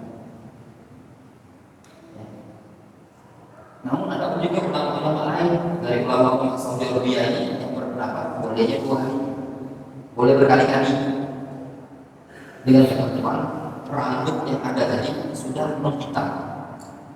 Tadi kan cukup cak 3 hari 4 hari udah tumbuh, nah umroh lagi. Sebagian ulama mengatakan boleh, tapi sehari 3 kali umroh. Apalagi yang syukur habis sama. Kalau anda pribadi ya simple, ini masalah khilaf di kalangan aku pengen kok. Jadi pernah anak umroh dia nasihat supir taksi mau mana umroh kan seperti kota tahu nggak supir taksi itu atau mengerti dulu dia bilang antum ini keluar dari tanah haram menuju tanah halal. Masjid Aisyah tadi itu ke tanah halal, tanah yang sabur ke tanah lewat, dekat istimewa. Antum berada di tanah halal, keluar ke tanah halal. Mungkin antum tawaf, antum baca Quran, berbanyak tawaf. Anak-anak baik, bisa dibantah. Memang benar apa yang dia omongin. Memang benar. Nah, jadi antum pengen umroh 2 kali nggak masalah. Pas mungkin di Mekah, kita pada kemudian umrohkan, ya kemarin ada kawan banyaknya yang di keluar jadi keluarganya, emaknya, bapaknya, pikir dia kali umroh, habis pula rambut juga dan pikirnya untuk umroh lagi, jadi bapaknya mau keluarganya juga, emaknya juga yang sudah meninggal. Itu yang masalah, ya kawan-kawan masalah. Ini secara global ada prioritas perjalanan. Jadi secara global sudah kelar, ya. Pengen yang akan hadir itu ini bisa merasakan di Ramadan di Mekah dan di Madinah. Pengen yang seperti itu. Tapi ini bukan sesuatu yang harus ya, bukan sesuatu yang harus tradisional. Kayak saya yang misalkan, ayo kita ke Madinah deh. Karena naik taksi. Yang pengen galak-galak sama taksinya juga tidak masalah. Ada juga sudah belum ada niatan, tapi ada rasa pengen sama anak pernah Ramadan itu di Madinah. Kalau ini pernah Ramadan di Madinah. Tadi di rumah ya, kalau di Madinah. Artinya lebih rumah kan, juga rapi. Dibanding di Mekah itu padat. Katanya Ramadan itu nyaman kalau di Madinah, makanannya banyak dan lebih rapi. Mungkin lebih banyak masih tahu. Di Madinah itu lebih banyak. Nah, kalau di Kenya seperti itu, itu sampai Mekah 2 hari 3 hari, cukup ke Madinah harus makan. Ibu terawih di Madinah kan, akhirnya lagi habis itu barang seperti itu. Nah, ada potensi tadi kendaraan segala macam, mana lagi masalah. Mana yang lebih efisien, yang lebih enak. Kalau kita sewa bis, atau mana yang jelasnya kaget di Romawi jadi khususnya yang jam 7 itu untuk memudahkan itu tetap anak kita diminta ada yang jemput, ada yang jemput sekali ada harus ada yang jam 7 itu Saudi misalnya antum datang jam 7 sedangkan anak dari jam 10.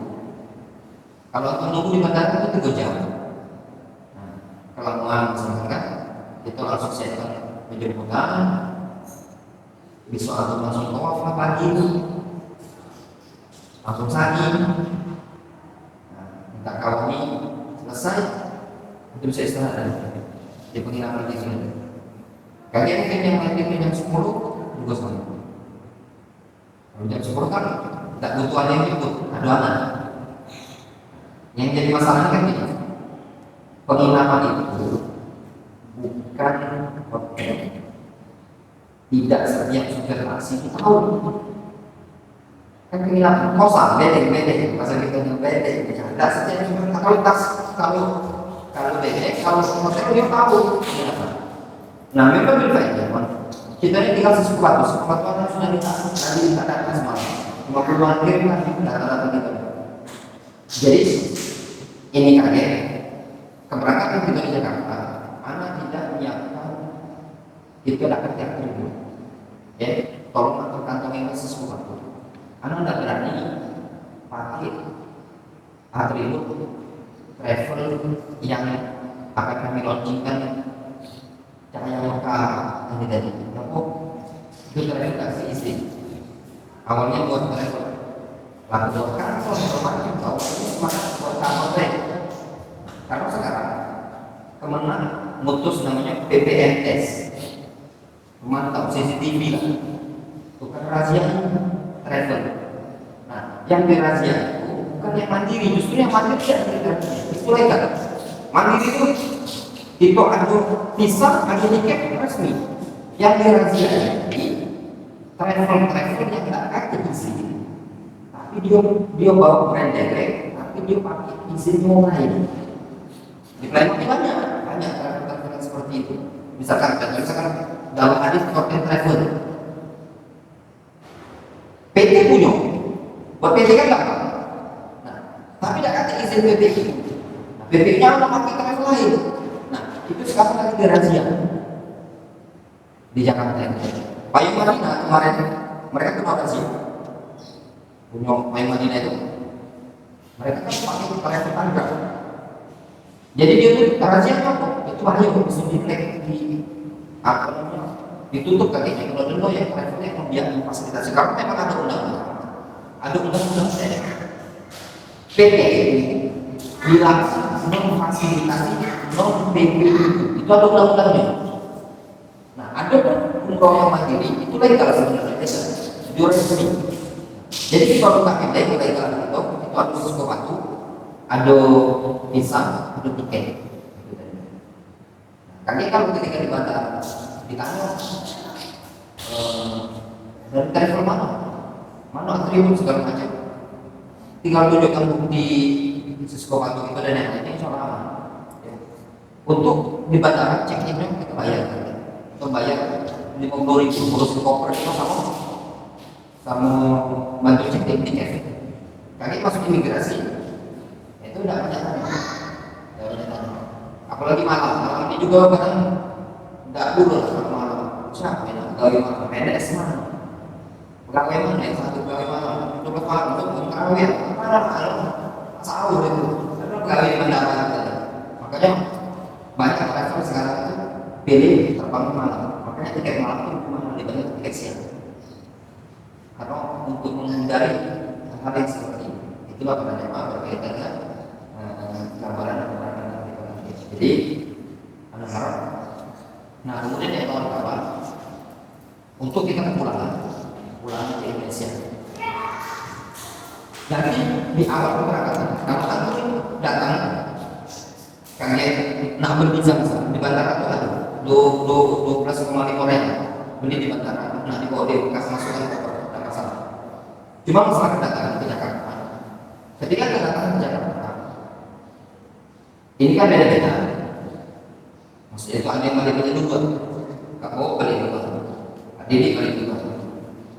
Nah, saran Zamzamnya antum itu lebih aman, masukkan koper.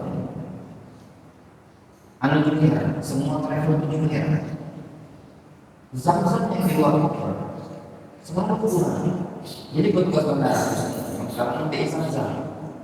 Anak kemarin juga Zamzam, anak mana kok ada yang sekarang mungkin kan Zamzam pun kamu. Jadi kalau ada duit, dan juga nih. Karena tempat pengadilan Zamzam itu jauh, beda dengan pengadilan koper. Kemarin yang orang terfikir, ada Zamzam lengkap. Masalahnya yang balik dari apa sih? Di Zamzam. Tanya kemana Zamzam? Ada hilang. Kondisi seperti itu. Di Indonesia ini, tahu ada di Indonesia kalau ada KTP-nya, dan di Jakarta juga, dan di Papua juga sama. Nah, dan di Jakarta memang juga biasa seperti itu. Nah, ini secara global tentang perangkatan. Jadi mudah-mudahan Allah SWT mudahkan perjalanan kita kalau ada secara detail masalah teknis di Jeddah. Nanti anak informasi jelasnya landing kita ini tadi semuanya pesawat landing di bandara yang ada akuarium. Ini juga bisa ditolong kawan-kawan, khususnya yang landing dulu, yang landing di mana? Yaitu rombongan pesawat Saudi. Tolong kalau seandainya ada yang menawarkan untuk pas landing, ada mobil gratis, tolong jangan dinaik. Kenapa? Tidak ada istilah gratis di situ. Jadi sebenarnya gini, yang mengeluarkan visa, perusahaan yang mengeluarkan visa, mereka punya kewajiban untuk memberikan fasilitas kepada para jamaah berupa kendaraan. Sebenarnya kemarin itu kalau kita beli visa bebarengan, kita bisa dapat kendaraan gratis. Cuma kalau kita beli visa ngejar, apa ngejar? Karena beli visa 20 sebenarnya jamaah itu cukup 35-an. Cuma anak beli aja. Kan kemarin kan ada dulu yang ada tiket dulu kan, yang kita jual tiket kan 25 kan, yang masalah beli sama Pak Daya sama yang lain ada 11 kan belum ada tiket. Karena kita belinya encer tidak bisa jadi dia langsung harus pakai data dia masukkan galau totalnya 35 itu akan dapat kris gratis. Jangan sama dokter video kemarin kan kami gabung sama santri-santri yang dari awalnya mereka bisa acara yang ini ambil 10 ini 10 atau anak digabung baik gitu. Jadi kami gabung totalnya ada 40 pisang tapi ini gratis. Ini masalahnya kan kita ngejar awalnya 25. Nah anak apa dulu anak pesannya anak ngejar kalau anak muda juga anak 40 kalau pisangnya tidak keluar antum lah bayar ya nitip duit sama anak nak nunggu keluar tiketnya Mas Andri sama Pak Dayat kan baru keluar tiketnya kan. Kalau anak muda bisanya pembeliannya tadi kita udah tahu musibah. Tahu-tahu Saudi Arabia menutup visa membatasi. Kan baca pihak mikir ada baca terbang ini juga itu kan. Kalau itu ya tiket bisa. Jadi kita udah dapat gratis. Jadi kalau aku tanya, lalu apa cek? Listnya tuh bis kosong segala macam. Kemudian mungkin juga apa tuh? Tasrih rondo. untuk untuk tasbih ini tadi kawan-kawan sebenarnya dari masa satu ada, tapi ada tapinya nih. Karena kemarin itu pas pembuatan kisah, anak tidak minta raudhah karena anak juga bingung, apa nak minta? Karena kan kita ini perjalanan lebih ke Mekah. Sebenarnya setiap kisah itu ada jatah sekali untuk raudhah. Cuma orang itu nggak mintanya tanggal berapa? Karena ke Madinah itu kita belum menentukan tanggal berapa fixnya. Jadi kalau aku tanya, mana tasbih raudhah? Permit izin masuk raudhah dari pembuat kisah namanya muassasah. Tidak ada minta. Aku udah ada minta kan? Karena kita belum bisa menentukan tanggal berapa kita nak ke Madinah. Aku ke Madinahnya tidak. Tapi insya Allah kita upayakan ke Madinah. Terus jangan untuk bisa masuk raudhah. Masuk raudhah dengan cara di aplikasi Nusuk. Kapan itu besok? Sehingga anak 2 pekan sebelum waktu atau masuk. Jadi paling tidak ketika keberangkatan, kaget anak ajarin atau download aplikasi atau daftar di situ. Kalau gitu jadi kembali. Nah, kemudian bisa ditolong anak berharap pada anak itu, ya. Tolong kawan-kawan kita jaga aturan di Saudi. Ya, jaga aturan Saudi. Karena kita ini statusnya umroh mandiri dan dikoordinir. Ya. Nah, jangan sampai kita melanggar.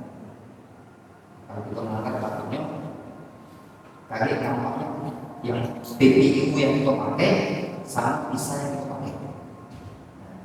Kemudian tolong jaga kesehatan.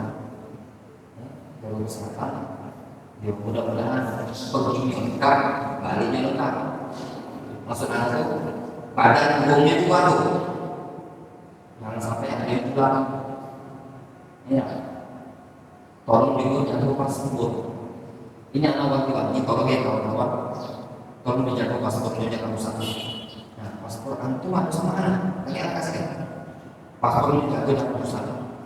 Kemudian jangan bilang. Terus selama di Saudi Arabia, tolong jangan cuma kamu yang takdir. Kalau besok jangan ada yang mati di sana.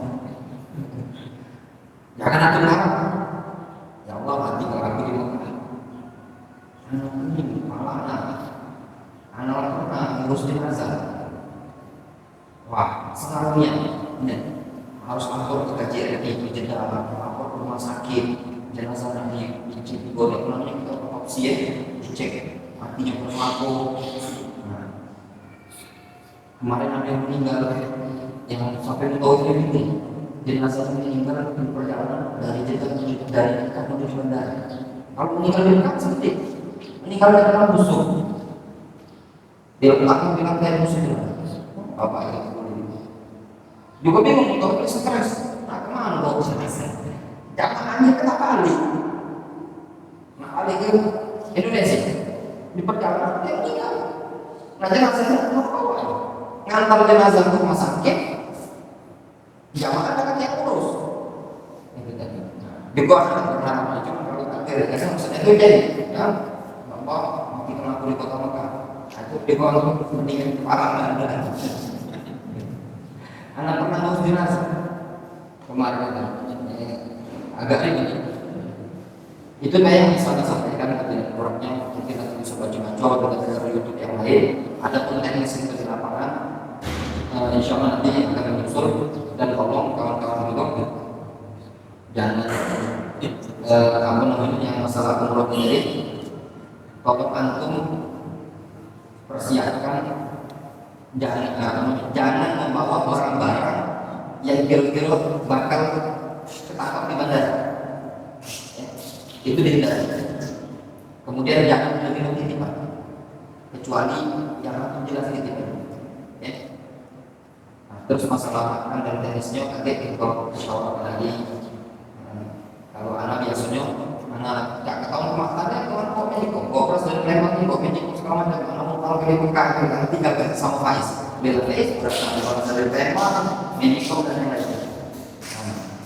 Antum yang paling penting kalau jangan bawa titipan mulai kecuali kan percaya di kawannya. Ya. Sekarang anak kemarin bawa anak kita banyak. Waktu mau kiamat banyak di pas di bandara apa katanya isinya? Ini mana jawabnya? Katanya isinya elektronik. Jadi orang ngerti. Katanya, ya kita tahmil syariat, wa ta'rif. Jangan bawa sesuatu yang kamu nggak tahu.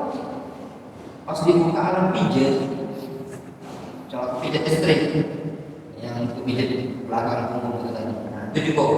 Karena khawatir kalau barang-barang yang dilarang pakai itu tidak boleh. Ya, untuk tangan. Nah, untuk Saudi Arabia adanya kan. Untuk pesawat Saudi Arabia berat timbangan 1 kali 23. Jadi cuma 23 kilo. Tiketnya itu cuma 23 kilo. Ya, untuk pesawat yang Qatar rombongan Android padanya tidak sampai 30 kilo. Untuk Qatar antum Ahmad sama kami cuma 25 kilo. Benar untuk Android ini. Ya. Yang antum masa 35 kilo. Nah, untuk yang kepala kita mencoba masing-masing. Mau Qatar, soal mungkin kita coba sini dari kurang maaf ya silakan. Kalau ada lain atau surat sini,